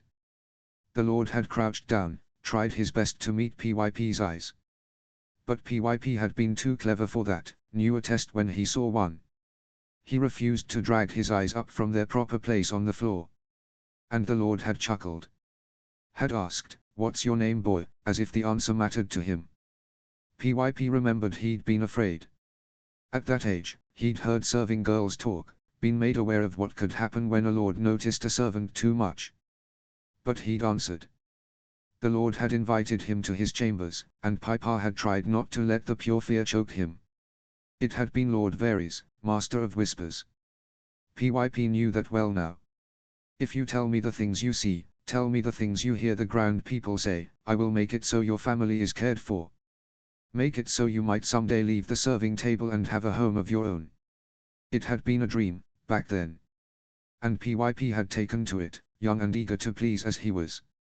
He learned how to listen for the right words, hear the right things, remember them by heart. He worked hard to learn to read, to write simple words, to send basic coded messages. He learned how to make himself look different, sound different, how to fade even deeper into shadow. He never saw Lord Varys again. It was sometimes easy to think he was sending messages to no one, that they were dissolving into air. But the coin always arrived. It seemed to appear as if from nowhere. It was enough to keep his family fed well, enough to buy them all new pairs of boots. Enough so that when Mama caught a fever, she could see an honest healer instead of suffering in silence. And it was enough that Papa had, for a moment, let his mind wander. Let himself believe he could chase his own desires. He loved watching mummers and players and singers. It was his favorite time in the serving halls, had been ever since he was a child. He would peek around corners and linger in doorways, trying to treasure the bare moments he could catch. Papa knew he was a fair singer himself. He dreamed of what it would be like, to travel town to town, to have all those people notice him. Then a group of players had come to the Riverlands. And one of them heard him singing in the courtyard. And Papa got talking to the player about his own dreams, his own desires. And the player had said, well, we need a new singer. Why not come with us? PYP could think of no reason not to. His family was well set now. They'd be alright without him, for a little while at least. So he'd packed his things, said goodbye to his family, sent a coded message telling Lord Varys. As expected, he received no response. And for a time, things had gone well. They'd ever secured a surprise commission at Acorn Hall. It was a grander place than they'd ever been allowed to play before, and no one knew how the Lord had heard of them, but they were thrilled. It was more coin than PYP had ever seen in his life.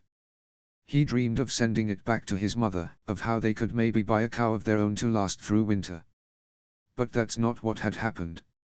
Instead, Acorn Hall had led Papa into the greedy wandering hands of Lord Smallwood. Had led PYP into snapping and losing his composure. Had led him straight to the wall. People liked to say that the wall wasn't like other places. Liked to say that at the wall, birth didn't matter, brotherhood was all. Bullshit. The wall was like everywhere. The Lord Commander was from an old house. The First Ranger was from an old house. The Master-at-Arms was from an old house. And the people who cooked and cleaned and shined armor were from families who cooked and cleaned and shined armor. There were a few low-born rangers here and there.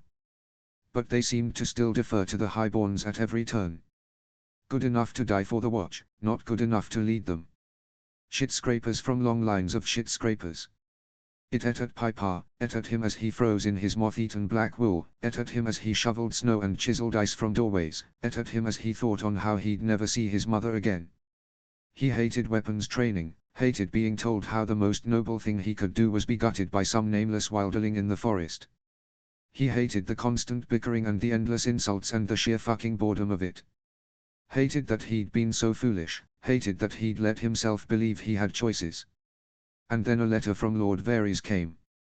It was the first time he'd written PYP, the first time he'd contacted him directly since that night all those years ago.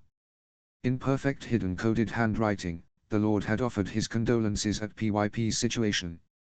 Had promised that PYP's family would remain looked after, would continue getting extra coin. All PYP had to do was watch the hated wilding prisoner in the cells below and write about him. PYP read it over and over, his hands stiffening in the endless cold. He had to say yes, that much was clear.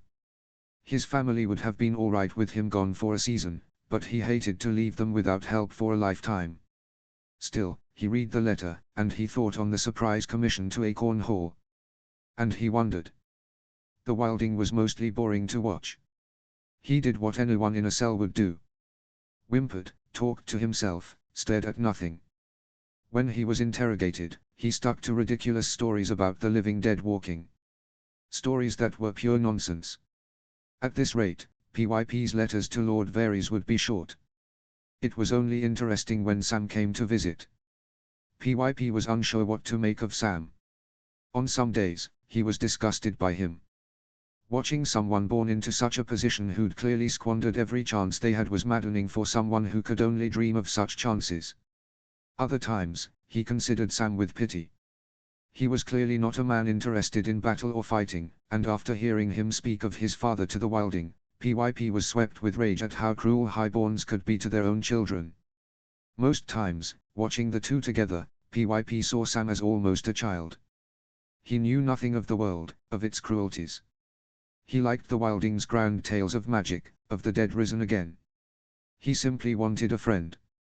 And it boiled PYP's blood that the wilding seemed all too willing to take advantage of that. Boiled his blood so much that he began to lose his discretion, lose the silence that so many throughout his life had praised. "That fucking wilderling's going to get Sam killed," he groused to Gren one night as they scrubbed the galleystones. Gren had been sentenced to the wall the same time as he had, was easy to talk to about how unfair all of this was, how ridiculous life was here. PYP figured he was safe to talk to, and if he wasn't, well, PYP was past the point of caring. He's telling him all those stupid stories about dead men walking, trying to trick him. Gren had shrugged. So? Why should we care about Sam? Not like he cares about us. The bristles of the scrubbing brush were stinging at PYP's knuckles. It had been a long time since he'd noticed that. Because he needs help, you dummerox. He doesn't understand how anything works. The Lord Commander won't be gentle with Sam if that wilding gets him to turn traitor. You could talk to Sam, Gren suggested, only half seriously. PYP had snorted. Gren had grinned a little before going back to scrubbing. Helpless or no, Sam was still a highborn. You never knew how they'd react to anything. Best to say nothing. Once PYP began listening again, began playing spy, it was difficult to keep his eyes and ears only on the wilding. He fell back on old habits. He watched, he listened, he faded into shadow. He'd known the wilding had been hated. Any man at Castle Black could tell that. But it soon became clear how much he was hated. How people longed for his death, plotted it constantly. The lowborn brothers hated him for practical reasons. Because he was a wilderling, and his people would gut anyone from Westeros who dared step beyond the wall. Because his people had killed their fellows, had killed friends. But the hate from the highborns was different. Much of it seemed to stem from the fact that the wilding was likely a lost bastard from one of the great houses. The highborn seemed to find this either infuriating or offensive. Much of it seemed to have to do with house allegiances, the last war, the divide between the North and the Crown lands. But that didn't explain their true hatred of him. PYP figured deep down the highborns were disgusted by the very idea that one of their own would live so low, so uncivilized. But whatever the reason, the wilderling was hated. People doubted his bizarre stories of magic, cursed his name, plotted his death. Which was why PYP was so surprised when he heard the Lord Commander planned to free him from the cells to work among the Watch. And when he'd gone to spy on the wilding's reaction, had heard him plotting escape with Sam, PYP saw red. The wilding was going to get Sam killed. He knew it, sure as he knew his own name. PYP still watched the wilding once out of the cells. But infuriatingly, once out of the darkness the cells provided, the wilderling did something no one else PYP watched ever had. He noticed him. When PYP would stand in the shadows to stare at him, the wilderling would stare right back. When PYP crept behind him to follow, the wilding would turn, ears not deaf to his movements. It unnerved PYP. He didn't like being seen. He didn't know what to do with it. So to help Sam, PYP decided on a more direct approach. If the wilding insisted on seeing him, so be it. He grabbed at the wilding's chains, hissed at him to stay away. Later, he got Gren to help, and they confronted the wilderling, told him to leave Sam be, fought with him when he tried to get away. PYP felt strangely guilty when the wilderling had spent time in the stocks after that. He'd known too many who'd suffered that fate to take pleasure in it, even against an enemy. Sam had brought the wilding food and water every day of that sentence, had kept his head held high when the Watch jeered at him. PYP kept watching the wilding, and the wilderling kept watching him back. They were often placed near each other in menial tasks, so it was hard to avoid him. PYP worried the wilderling would try to gut him for what he'd done, but the wilderling never said a word. He kept listening. At doorways, through floors, at serving tables. The Lord Commander and the First Ranger and the Master-at-Arms questioned the wilding over and over and over again. But his answers stayed the same. They stayed the same always, whether he was talking to the Lord Commander or Thorn or Sam. He began to consider that the wilding truly believed these stories. And it became clear, after listening, that the old First Ranger Benjen Stark had believed those stories too. And PYP's sharp ears heard other things, heard about a craven man named Craster who some claimed sacrificed his sons to the ice dead, heard about reports from Eastwatch of large numbers of whales swimming south in a panic, heard about ice eyes that stared through the trees. PYP listened, and he learned of Will. He'd been a lowborn ranger who died before PYP even arrived here. Had served the watch faithfully. Had left the castle to range under command of Sir Waymar Royce, a boy who'd risen quickly because of his name. He listened to two old brothers gossip about Will's desertion, about the last words it was claimed he'd said before he was beheaded. How he claimed he saw the fabled White Walkers of legend. Will was a good ranger, one of them had said. He wouldn't speak false. He was brave, but he was suspicious-minded. The small folk never quite lose that, even after they take the vow. You shouldn't take his words as pure truth. PYP ground his teeth together. He clenched his fists so hard his nails drew blood. It ate at him. It all ate at him. He wished the wilding had never come here, wished he'd never been told to pay attention, wished he could have just numbed himself with familiar work and lived out his sentence in peace. He wished he could go home. "What do you think about the wilding?" he asked Gren one night as they tended to the horses. Gren had, again, shrugged. "He's a wilderling, and he rang my bell good when we fought. I don't love him overmuch. But do you think he's lying about the rising dead? How could he be telling the truth? He's talking about magic. That kind of thing doesn't happen. Likely he's lying to save his own skin. Maybe not. Maybe he's telling the truth. There's other people that have seen similar things. Maybe we shouldn't doubt him so hard." "Why not? He's a wilding." PYP looked at his hands, picked dirt out from under his fingernails. "When you get down to it, he's just some boy who's being shit on by highborns, same as we are." Gren paused in his work. "Careful PYP, those are sworn brothers you're talking about." PYP snorted. "Brothers? As if you or I had any choice in those vows. For us, it was take the vow or lose our heads." PYP. "They aren't our brothers. Thorn, Riker, even the old bear wouldn't think twice throwing us all into the ice to die if it would bolster their own honor.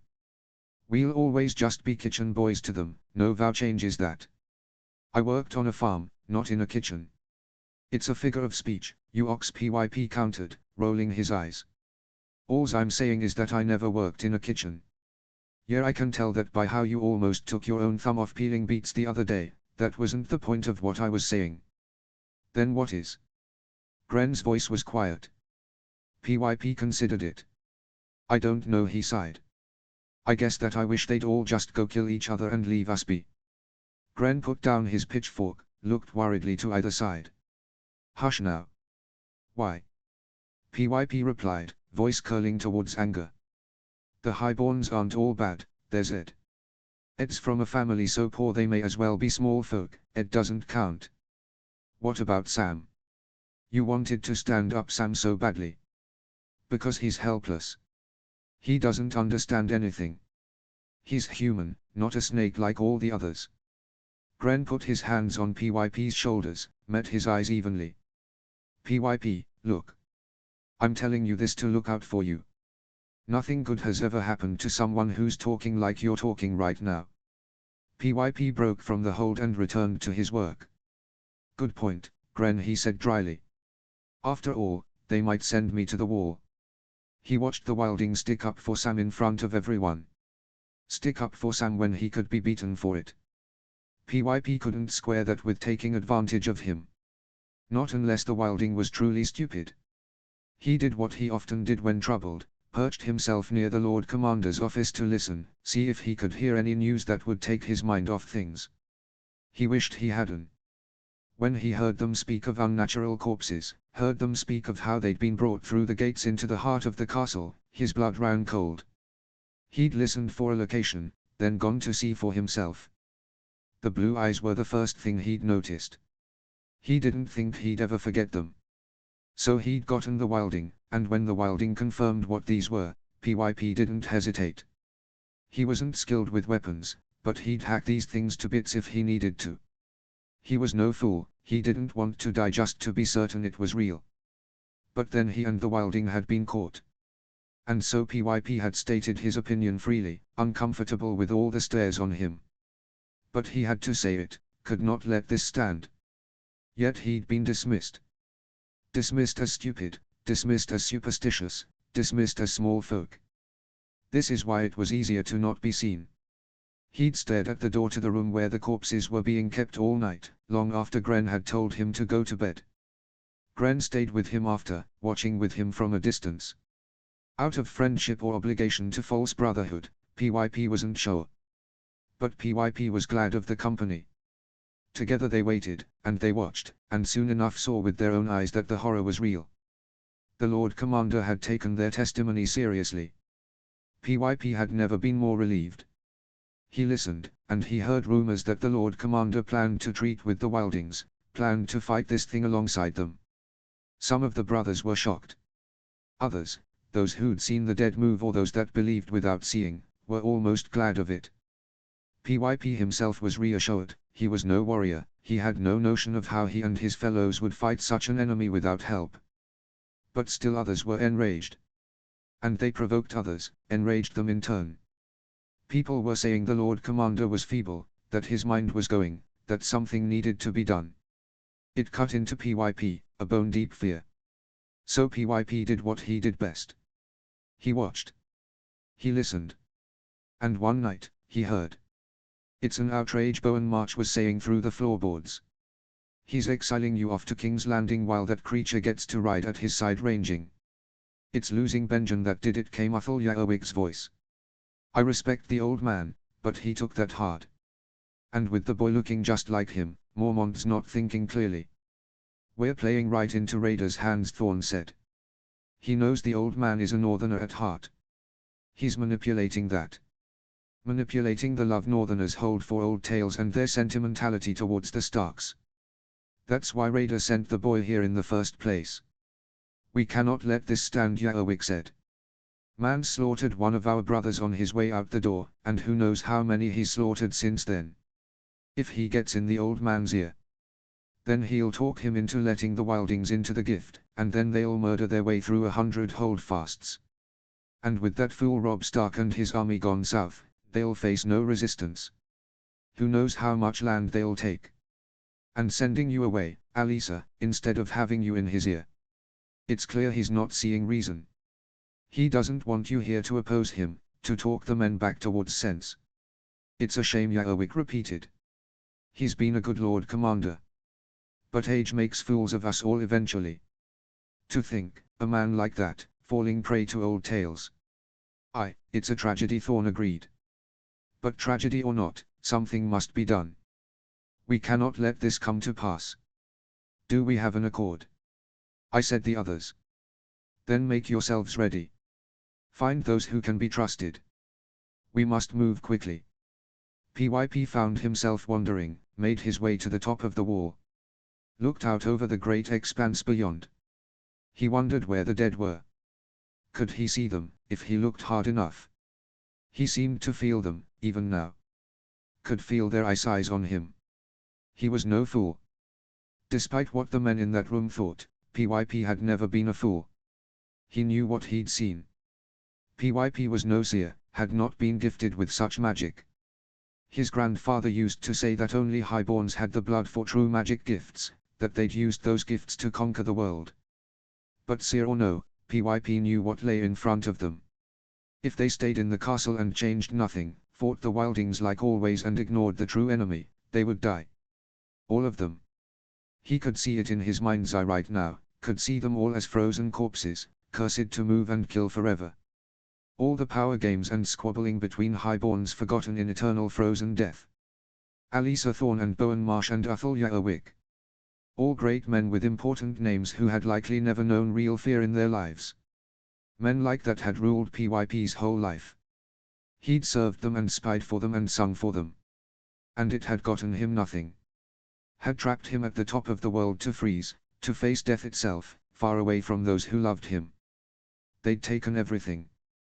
PYP wouldn't let them take his life too. Chapter 32, Ravens.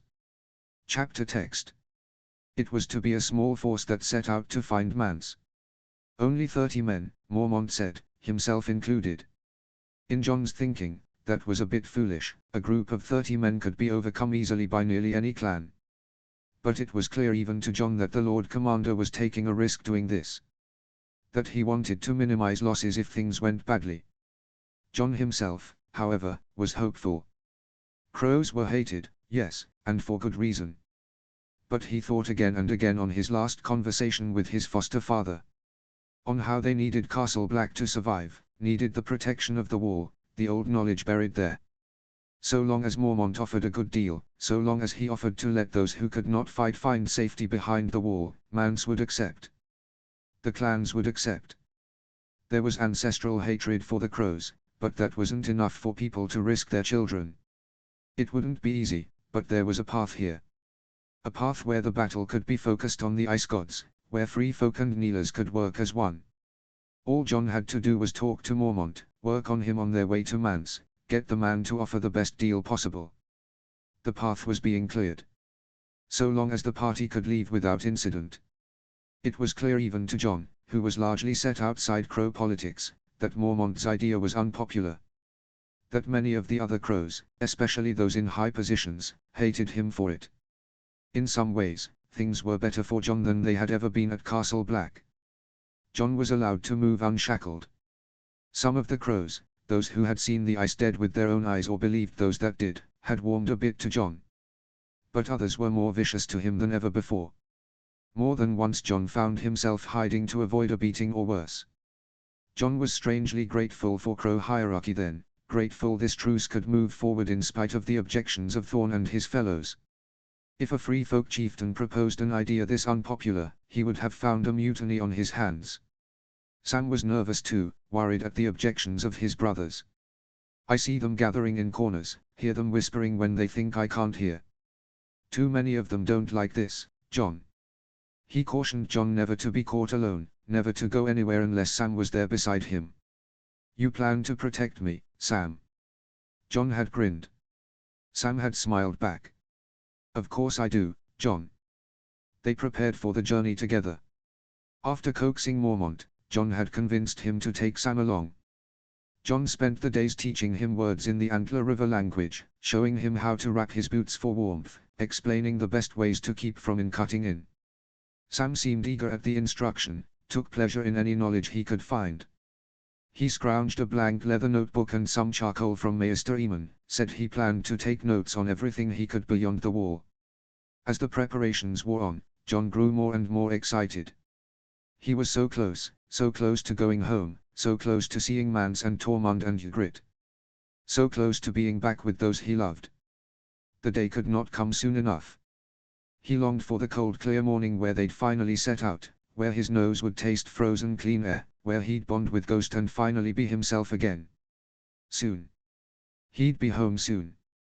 Maester Eamon still checked John's hand once every few days to ensure it was healing, ensure he was regaining full use of it. On one such visit, the old man had John join him in the rookery. No better way to see the limb is healing than to use it for honest work, Eamon had said. John suspected this was an excuse to get free labor out of him, but he didn't protest. John stared at the caged blackbirds, all screeching and screaming for supper. Eamon handed him a bucket. Toss the meat in, Eamon instructed him. The birds will do the rest. John shifted the bucket to his right hand and thrust his left down into the bloody bits. The ravens began to scream noisily and fly at the bars, beating at the metal with night-black wings. John tossed the raw red morsels into the cage, and the squawking and squabbling grew hotter. Feathers flew as two of the larger birds fought over a choice piece. Quickly John grabbed a second handful and threw it in after the first. His fingers were slimy with blood. Ravens can be a vicious breed, Eamon commented. Smarter than doves, but harder to control. Your people call us crows, if I understand correctly. John nodded, unsure where the old man was taking this conversation. He knew an elder building up to a lesson when he heard it. Best to be quiet and see what the maester had to say. Eamon hummed. The crow is the raven's poor cousin. Both beggars in black, hated and misunderstood. The crows aren't hated for no reason, John mumbled. The old maester laughed. No, I suppose not. Funny that your people call us crows and not ravens. Just as vicious as the raven, but not quite as intelligent. I suppose this was meant as a slight against our own intellects. John said nothing, just listened to the sound of the ravens tearing flesh to pieces. Tell me, boy, Eamon continued. Are you hopeful about our Lord Commander's plan? Do you think peace can be achieved? Yes, John said simply. My people don't want to die for no reason. So long as the Lord Commander keeps to his word, we'll keep to ours. Yet Gia is not the only crow in the castle, so to speak. What do you mean? What have you heard? John said suspiciously. Boy, I suspect everyone on the wall has heard something, some plot or plan to keep this from coming to pass. Peace is a novel idea, and not an easy one after 10,000 years. Gia knows that, understands the risks and finds this worth it. But tell me, boy. Are you committed to this peace? The ravens were still eating, long stringy bits of meat dangling from their beaks. Some seemed to be watching him. John could feel the weight of all those tiny black eyes. I'm committed to my people, John said finally. I'm committed to keeping them safe however I can. I think the Lord Commander's plan could do that. Maester Eamon turned his head and looked at him with dead white eyes. It was as if he were seeing right into John's heart. John turned away, threw the last of the pieces to the ravens. They shrieked wildly, fighting over the remnants. Plans aren't always what we think they might be, the old man said quietly. It's the Lord Commander's plan, so the crows are vowed to keep it, John said, almost trying to convince himself of the truth of it. That's how Neelahs work. The old man chuckled, a sad frozen thing. Not always. After a moment's hesitation, the maester reached a withered, spotted hand to John's face. He fought down the urge to flinch away, instead let the old man trace his nose, his brow. You remind me of my great-nephew sometimes, boy. He was steadfast in his beliefs as well. Believed in his own plans, believed others would hold to them. But in the end, none hesitated to break their vows to him. None hesitated to cut him down, to cut his house down, even the little children. John was shocked to see the shine of tears in the old man's eyes. He let the bucket clang to the ground, stepped to Eamon's side. Are you all right, elder? The old maester nodded. It is an old wound, nothing more. Nothing I can change, nothing that can be done. I don't suppose you've heard the name Targaryen before. John bit his lip and shook his head. Who are they?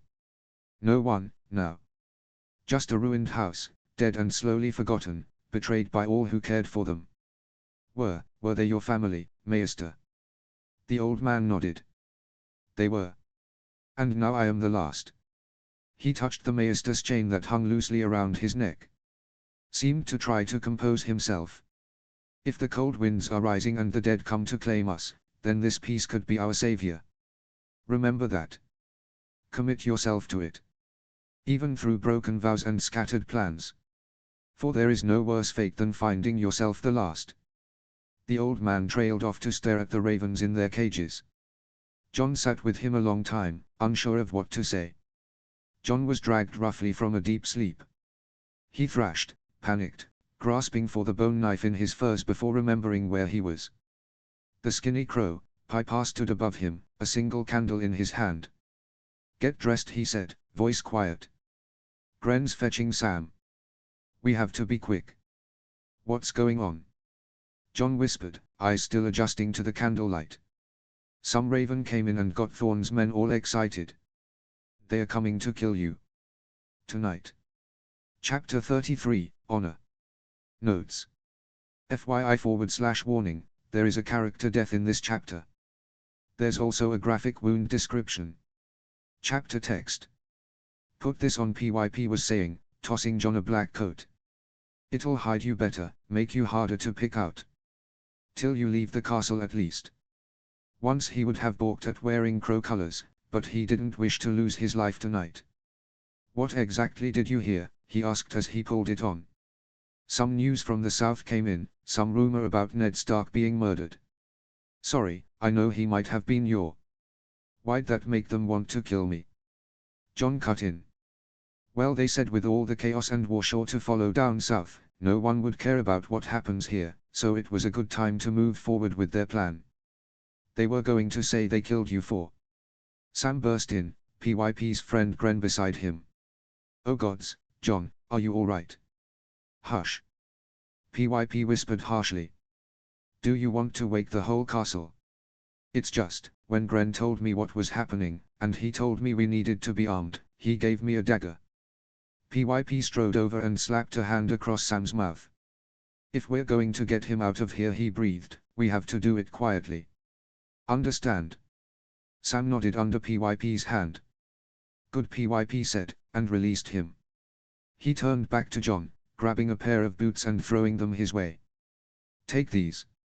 Jon pulled them on. I don't understand, Jon said. Why are you helping me? I don't want to be murdered by dead things just because the Highborns won't stop fighting each other. I'm throwing my lot in with the only person I've seen who seems to take this fucking terrifying shit seriously. But the Lord Commander. The old bear won't do anyone any good now that he's dead. Jon froze. What? PYP ran a hand over his face. Thorn and his men were heading over to his rooms. Said they were going to kill him and say you'd done it. Oh God, Sam whispered. Jon sprang to his feet. Why didn't you say anything? You can't just leave him. It's already too late, they were heading straight there when I left, I barely had time to warn you. But Jon was already rushing out the door. The air was cold and wind strong, barest of snowflakes spinning in the air. The frost bit at Jon's lungs as he ran towards the Lord Commander's tower. Sam's voice was calling behind him. Jon. You can't just go there, it's not safe. His footsteps echoed on the flagstones as he ran across the yard, ice slick under his feet. He bounded up the stairs, taking them two at a time. He reached the Lord Commander's door, threw it open. And stopped. The room seemed empty, the fire burning low. There were drops of blood trailing on the floor. A pair of black boots visible behind the desk. Jon could hear Sam rushing to catch up behind him, soon felt his warm breath on the back of his neck. Oh God, Sam whispered again. A faint noise trailed on the air. A wheeze of labored breath. They entered the room slowly, floorboards deafening under their feet. Mormont lay on the ground on the far side of the room, his blood seeping out slow. His sword half drawn out of its sheath. His breaths were bare and harsh. As if waking from a dream, Jon rushed to his side. The old man's chest was a mess of cuts. One lay directly over his heart. There'd be no healing from this. I don't, the old man was rasping, I don't, the words cut off in a cough. Blood coated the corners of Mormont's mouth.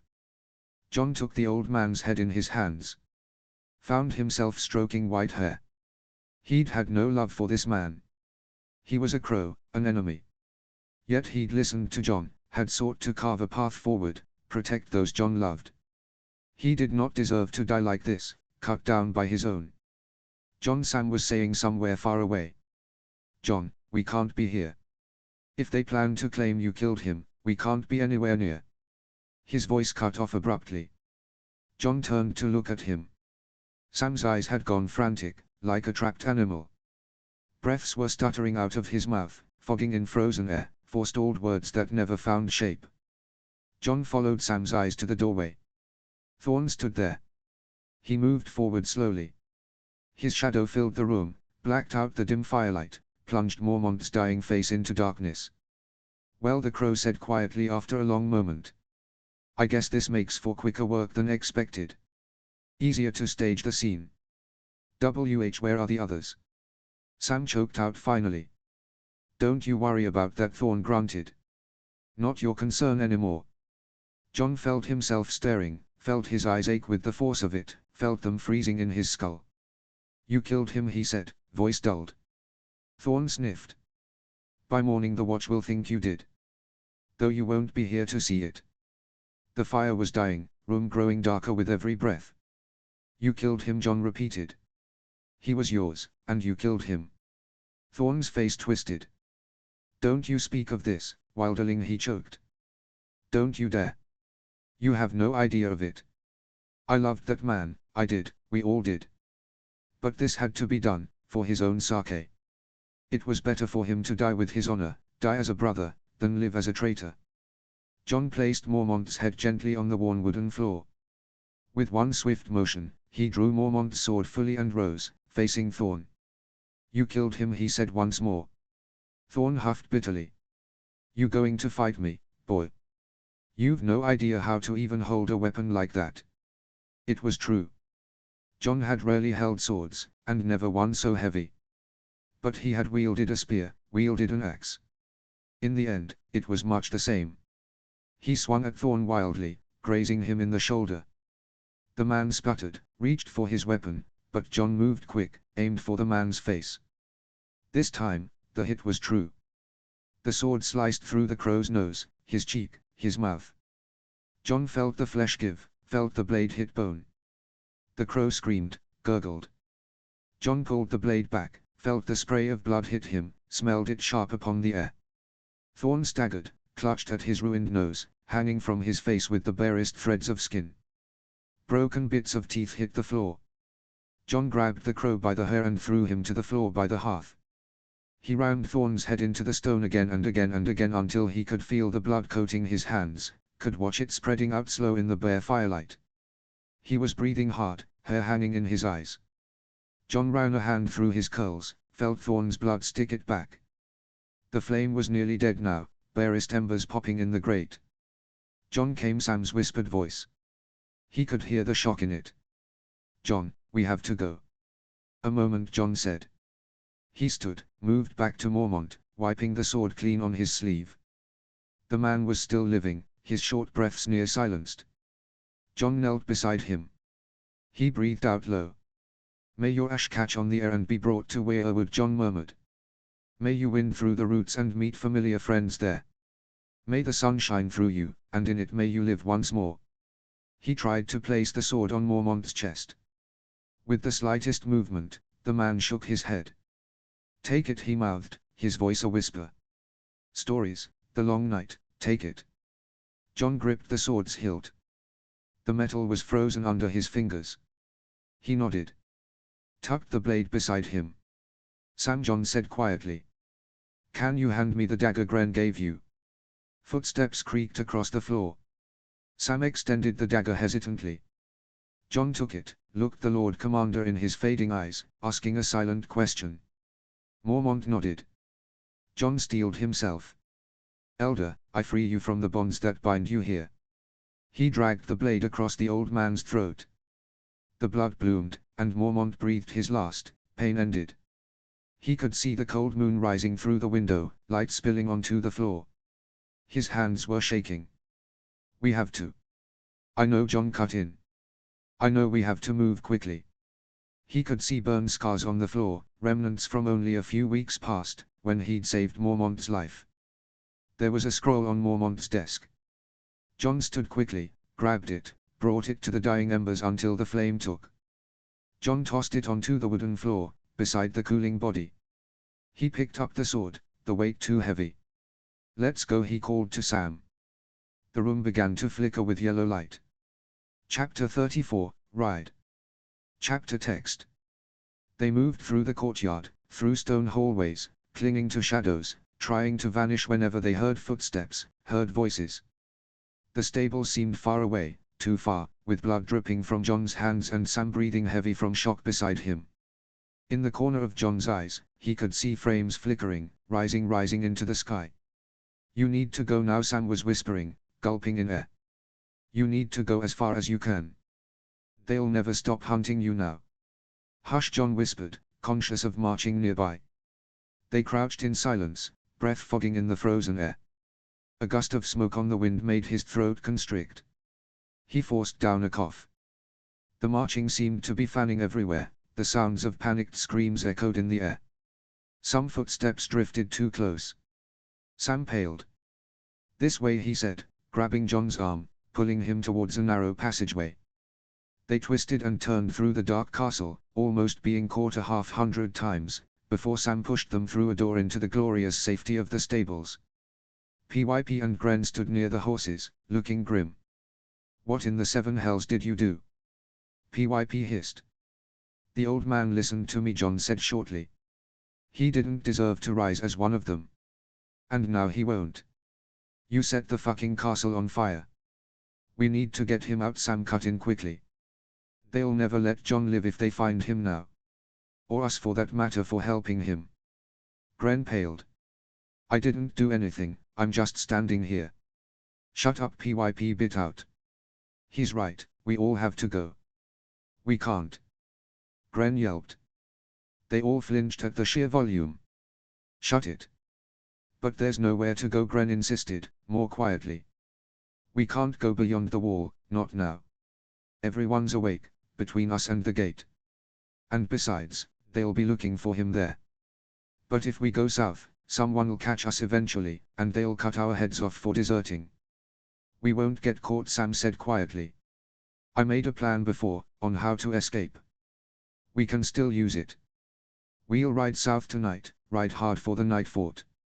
I read about it, I know how to open the gate. Then we can cross back over the wall, find John's people. Have you forgotten there's murderous dead things beyond the wall? We'll stand a better chance if we're with people that plan to fight them instead of highborns who sit around with thumbs up their asses, PYP snorted. It's the only way I see to survive all this. I say we go. John bit his lip. You don't have to come with me. You can just go back out there, they never need to know you were here. And even if they question you, just tell them I forced you. Tell them I made you help me. If we stay, we'll die, PYP said bluntly. Even if they don't find us out, even if they believe we didn't help you. The dead'll come to call eventually, and we all know no one here plans to stop them. I'm going, PYP insisted. He met John's eyes a moment, then turned away, began preparing a horse. And I'm not going for you, wilderling. I'm going to save my own skin. Gren. The man hesitated, but soon nodded. I've no desire sit around and wait for the dead to kill me. I'll go. Everyone towards the horses. Sam helped John saddle it, helped him with the reins. John steeled himself, forced himself to climb on the giant animal, forced himself not to be afraid of it.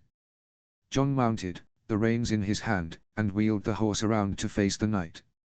Sam stood by the stable door, a full moon peering over his shoulder, soft and bright on his face.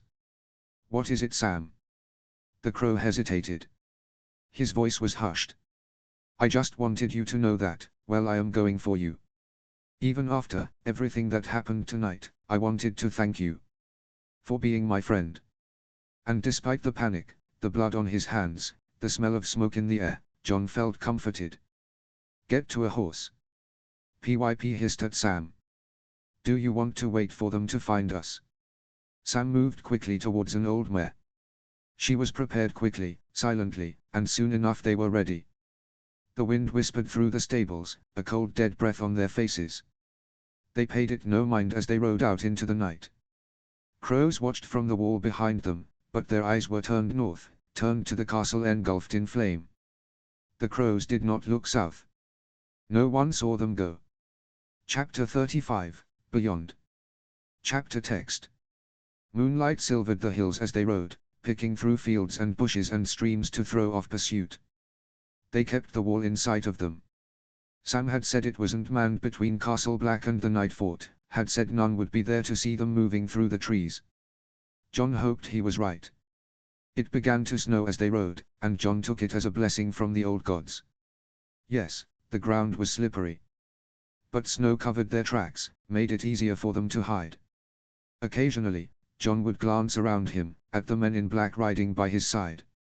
At the strange black sleeves of his own coat. He felt a strange guilt.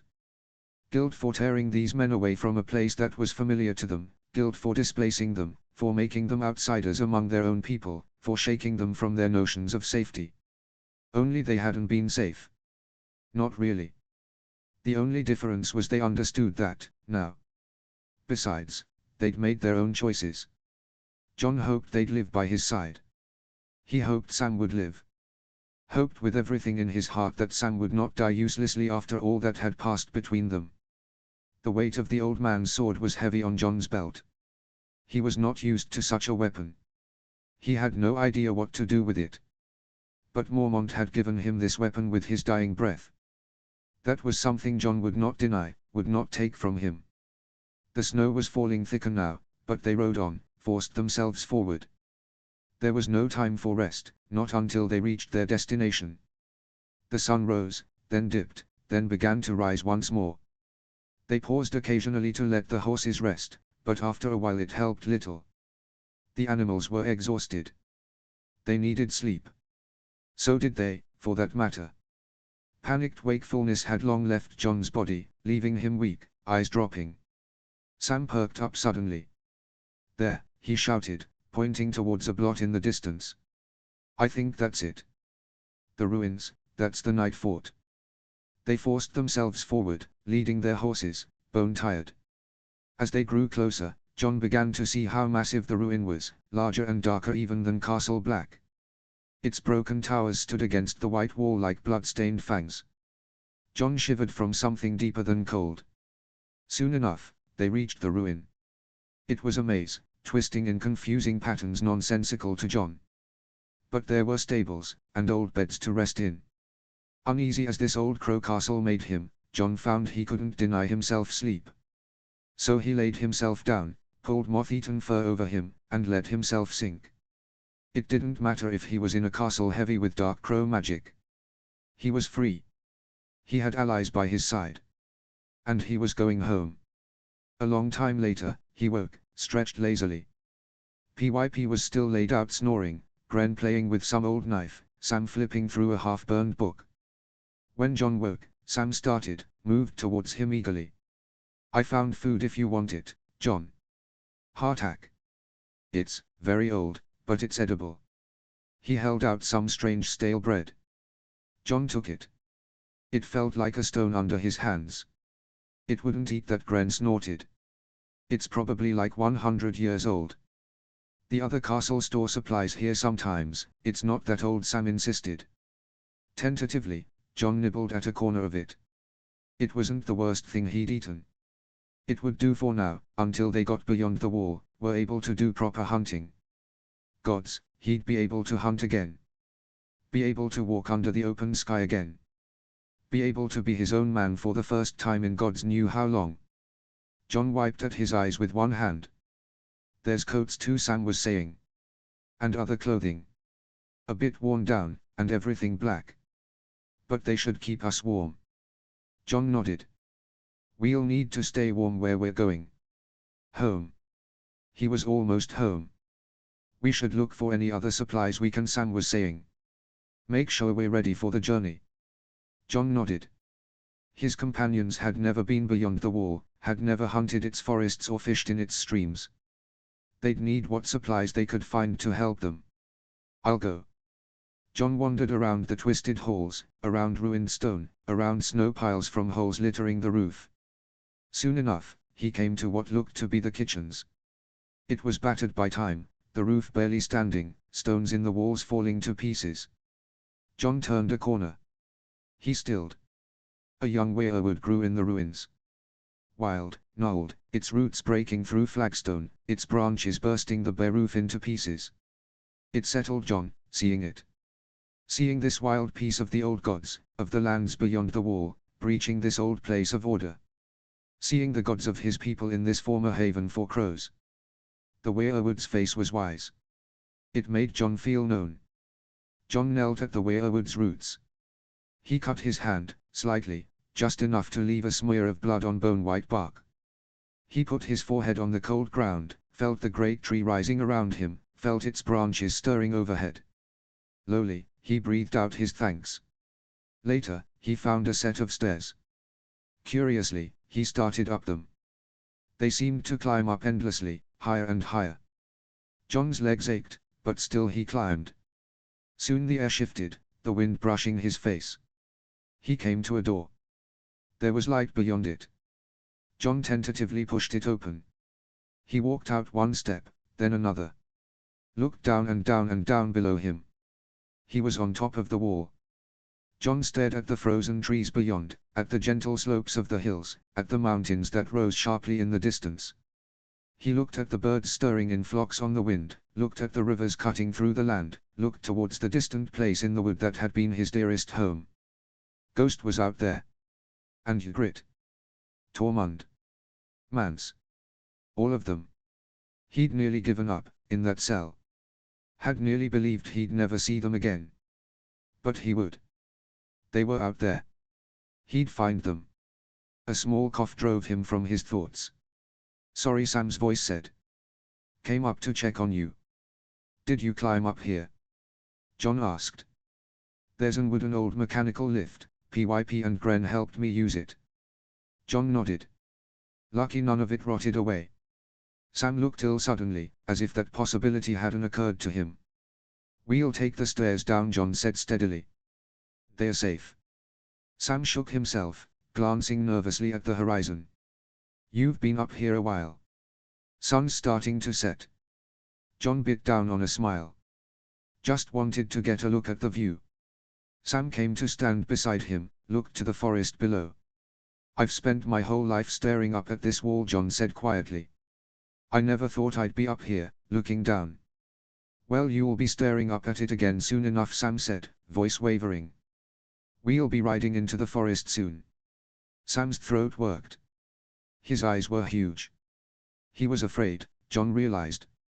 Sam stared into the forest, into the hills, into the mountains, and he felt fear. John threw an arm around his friend's shoulders. You'll love it, he said quietly. There's so much for you to learn there, so much to see. I can't wait to show you. Sam nodded, his shoulder still tight. And the dead? We'll fight them, John insisted. And then it will be safe again. I promise. They sat beside each other, watched the forest beyond until the sky grew dark and stars filled the sky. They rested themselves and the horses for a few days. Combed the castle for supplies. Kept watch for crows on the horizon. None had come, yet. But John knew the crows would be there soon. They couldn't afford to rest too long. And why would they? Something far better than this place awaited them. Soon enough, they'd made themselves ready. Had packed up the horses, had clothed themselves in old black wools and leathers and furs. At dawn, Sam led them towards the gate, tight with tension. John's stomach tightened when he saw the gate before them. It was made of carved weirwood, the face still visible. It looked to be in pain. It was not right to build with weirwood. Not right to cut into the face of the great trees, not right to tear them from the soil where they grew. I've just got to stand here, Sam was saying. The book says you have to say the Watcher's vow to open it. You expect me to believe magic words open this door? Let's just bash through it, PYP countered. We should at least try it my way, the book was quite clear. Gren looked at the gate uneasily. What if it doesn't work? We all left the watch, after all. We've done nothing to break our vows, Sam insisted. We just helped someone. I still want to help people, protect people. Isn't that what the watch should be? John didn't agree. But he didn't know this magic, this crow place. He would trust Sam here. Sam took off a glove, heedless of PYP and Gren's continued grousing. He put his bare hand on the gate. The wind rose. John could feel it stirring around them, could feel it rise with a question. Who are you? Sam stammered, his voice thin. But he answered. I am the watcher on the walls. I am the fire that burns against the cold, the light that brings the dawn, the horn that wakes the sleepers. I am the shield that guards the realms of men. There was a long silence. John's horse shifted uneasily. Suddenly, there was a great grinding noise. Gears turning. Old metal creaking. The gate opened wider, wider, wider. Soon enough, a great dark tunnel stood before them, a speck of blessed light in the distance. John moved forward eagerly. Come on, he told his fellows, bounding forward to the world beyond. He moved quickly, quickly, found himself running, the speck of light growing larger, larger, larger before him. Soon enough, It embraced him fully, and he leapt out into the sunlight. The sky was blue and bright above them, the snow white and clear below them. The trees stood tall and strong in the distance. He smelled pine, and ice, and fresh air. He felt the cool kiss of wind stirring his hair. He felt the crunch of snow under his black boots. And in the barest reaches of his mind, brushing up against his being, he could feel Ghost again. Could feel Grit sitting beside him, scratching at his ears. John found himself laughing, overjoyed. He wanted to collapse into the snow in relief, wanted to roll around in it as Ghost would have, wanted to play in it like a child. Instead he looked to his companions, tentatively making their way out into the light. John looked at Sam. He smiled, feeling freedom settle itself within him. "Come on," John said. "Let me lead you home." Chapter 36, Epilogue, The King's Road Again. Notes. See the end of the chapter for notes. Chapter text. Ned Stark sat in a caged carriage, leaning against the iron bars to taste open air for the first time in weeks. His wrists and ankles were raw from shackles, the notion of cleanliness faded deep into memory. Shame and despair came in crashing waves, threatened to choke him at every moment. The boy king had been here. The false bastard traitorous child king had looked at Ned gleefully with cruel beady eyes. He'd laughed at Ned, thrown cow dung at the bars like a commoner. It had almost been worse than Ned's public confession at the September of Baylor, where 1,000 faces jeered at him and he feared losing his life at any moment. Worst of all, the false king had brought Sansa with him. Grabbed her chin with a dirty hand and forced her to stare at the state of him. Hissed things about what a girl with such a low father was worth, what should be done to her. Ned had tried to charge the bars then, making the boy king laugh all the more. Fear for her was tearing at Ned's lungs, his throat. He'd seen what that boy was capable of mere days after meeting him. He should have broken the engagement when he had the chance, should never have led her towards that lion cub's jaws. Ned knew all too well what became of war hostages. He only hoped Arya had managed to free herself. The Septushi and Sansa had been studying with at the time of his arrest had been found dead, and if Sansa's censored words could be trusted, she'd seen no sign of her little sister since that fateful day. Ned had begged Yoren, one of Benjen's most faithful brothers and the only man living in King's Landing he could trust, to find her when the man had snuck to see him in the cells. But Yoren had found nothing. His youngest daughter had vanished into air. She'd always been a wanderer, slipping her guards to move through the streets when bored by her lessons. Ned hoped she'd found safety somewhere. He prayed to any god that would hear him that she was safe, was living, was beyond reach of Lannister schemes. Speaking of Lannister schemes, the imp had come to call, was standing in front of Ned's cage. He had the gall to look regretful, to pretend he was sorrowful about Ned's fate. "I promise you it could have been worse if I wasn't here," the imp was saying. "Joffrey was joking day and night about lopping your head off. If I hadn't spread the rumor you were already dead and caught my father's attention, he would have done it. The boy's a malicious beast. Beasts only pay attention to fear. And if anyone can put fear in a boy's heart, it's Tywin Lannister. Believe me, I speak from experience." Ned couldn't bear this mindless chatter, this boasting from one of the lions who'd eaten his family's flesh. "You shouldn't have gone to the trouble," Ned growled. The imp shrugged. "It was hardly trouble. If there is one thing I'm skilled at doing, it's manipulating my dear family. You were quite lucky I was here to look after you." "I count myself lucky to have Lannister attention," Ned snarled. The imp cleared his throat, almost looking embarrassed. "Yes, well. I can't say we don't have our problems." His voice turned serious. "But I promise you I'll do everything for Sansa I can. I'll try to keep Joffrey from her as much as possible." Ned forced down the urge to spit through the bars. "Don't feed me false words. I'd never trust you with my children, especially not after what you did to Bran." The imp had the nerve to look irritated. "That again? I promise you I did not hurt him. That dagger your wife found was not left by me. You might look to one of your countless other enemies. Your wife's dearest friend just put a knife to your neck if I recall, you might look there for a suspect." Ned scoffed and turned away. Petter was the lowest sort of traitor, but Ned had no use for Lannister claims of innocence. The half-man came closer, voice hushed. If there was any way to prove it to you, any way to swear so you'd believe me, any way for the seven themselves to judge me innocent, I would do it. I'd never hurt a child. And, shocking as this might seem to you, I have no desire to see your house torn to pieces. Then why am I traveling the King's Road? Ned countered, voice harsh. If you care so much for the safety of my house, it'd be safer to take me to my sentence by sea. The only reason to travel up the road is to provoke Robb into abandoning his current course, into leaving his battle position to intercept me. The imp looked abashed. I said I did all I could for you, and I did. I can't completely keep my father from his plans. I'm not a magician. Ned scoffed and turned aside. The sky was blue, the air cold and clear. It was too lovely a day to be trapped in a cage, unable to stop the destruction of those he loved. The imp reached up to touch the bars. I wish you well, Ned Stark. I know you don't believe me, but I do. Ned stared at the straw below him. He refused to look up until he heard the imp's footfalls moving away. Yoren was saddling his horse, refusing to meet Ned's eyes. He'd been chosen as one of Ned's jailers. It was his primary duty to see Ned arrived at his destination, all other recruits placed on hold to travel later. They were accompanied by a squadron of soldiers and the Lord Commander of the King's Guard himself, Barristan Selmy. Ned suspected this was meant to be either an insult or a way to dispatch of the aging legend.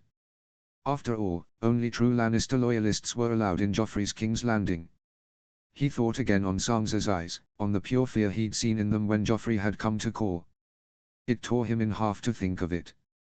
Ned tried to calm himself, to turn his mind from fear for his daughters. Robb would help them, Cat would help him. He had to believe that, or fall into despair. He wondered instead what it would be like to make his life at the Wall. To commit himself to the sacred mission there. So long as his children were made safe, this might not be the worst of fates. Ned had deep respect for the Night's Watch. He would still be serving the North, keeping her safe, as was a Stark's duty. And if Benjen's last raven still held true, it was possible the boy would still be there. Ned would be able to see him, talk to him, finally see him well. If he could not protect his own children now, he could at least protect Lyanna's boy, the boy he'd neglected far too long. There was work to be done at the Wall. He was grateful, at least, that he'd be able to attend to it. The horses were spurred, the cage rumbled forward. In the sky, Ned glimpsed something. A flash of red. A cold wind began to blow. Ned could almost hear it speak to him, could hear the whispers upon it. Promise me. The end.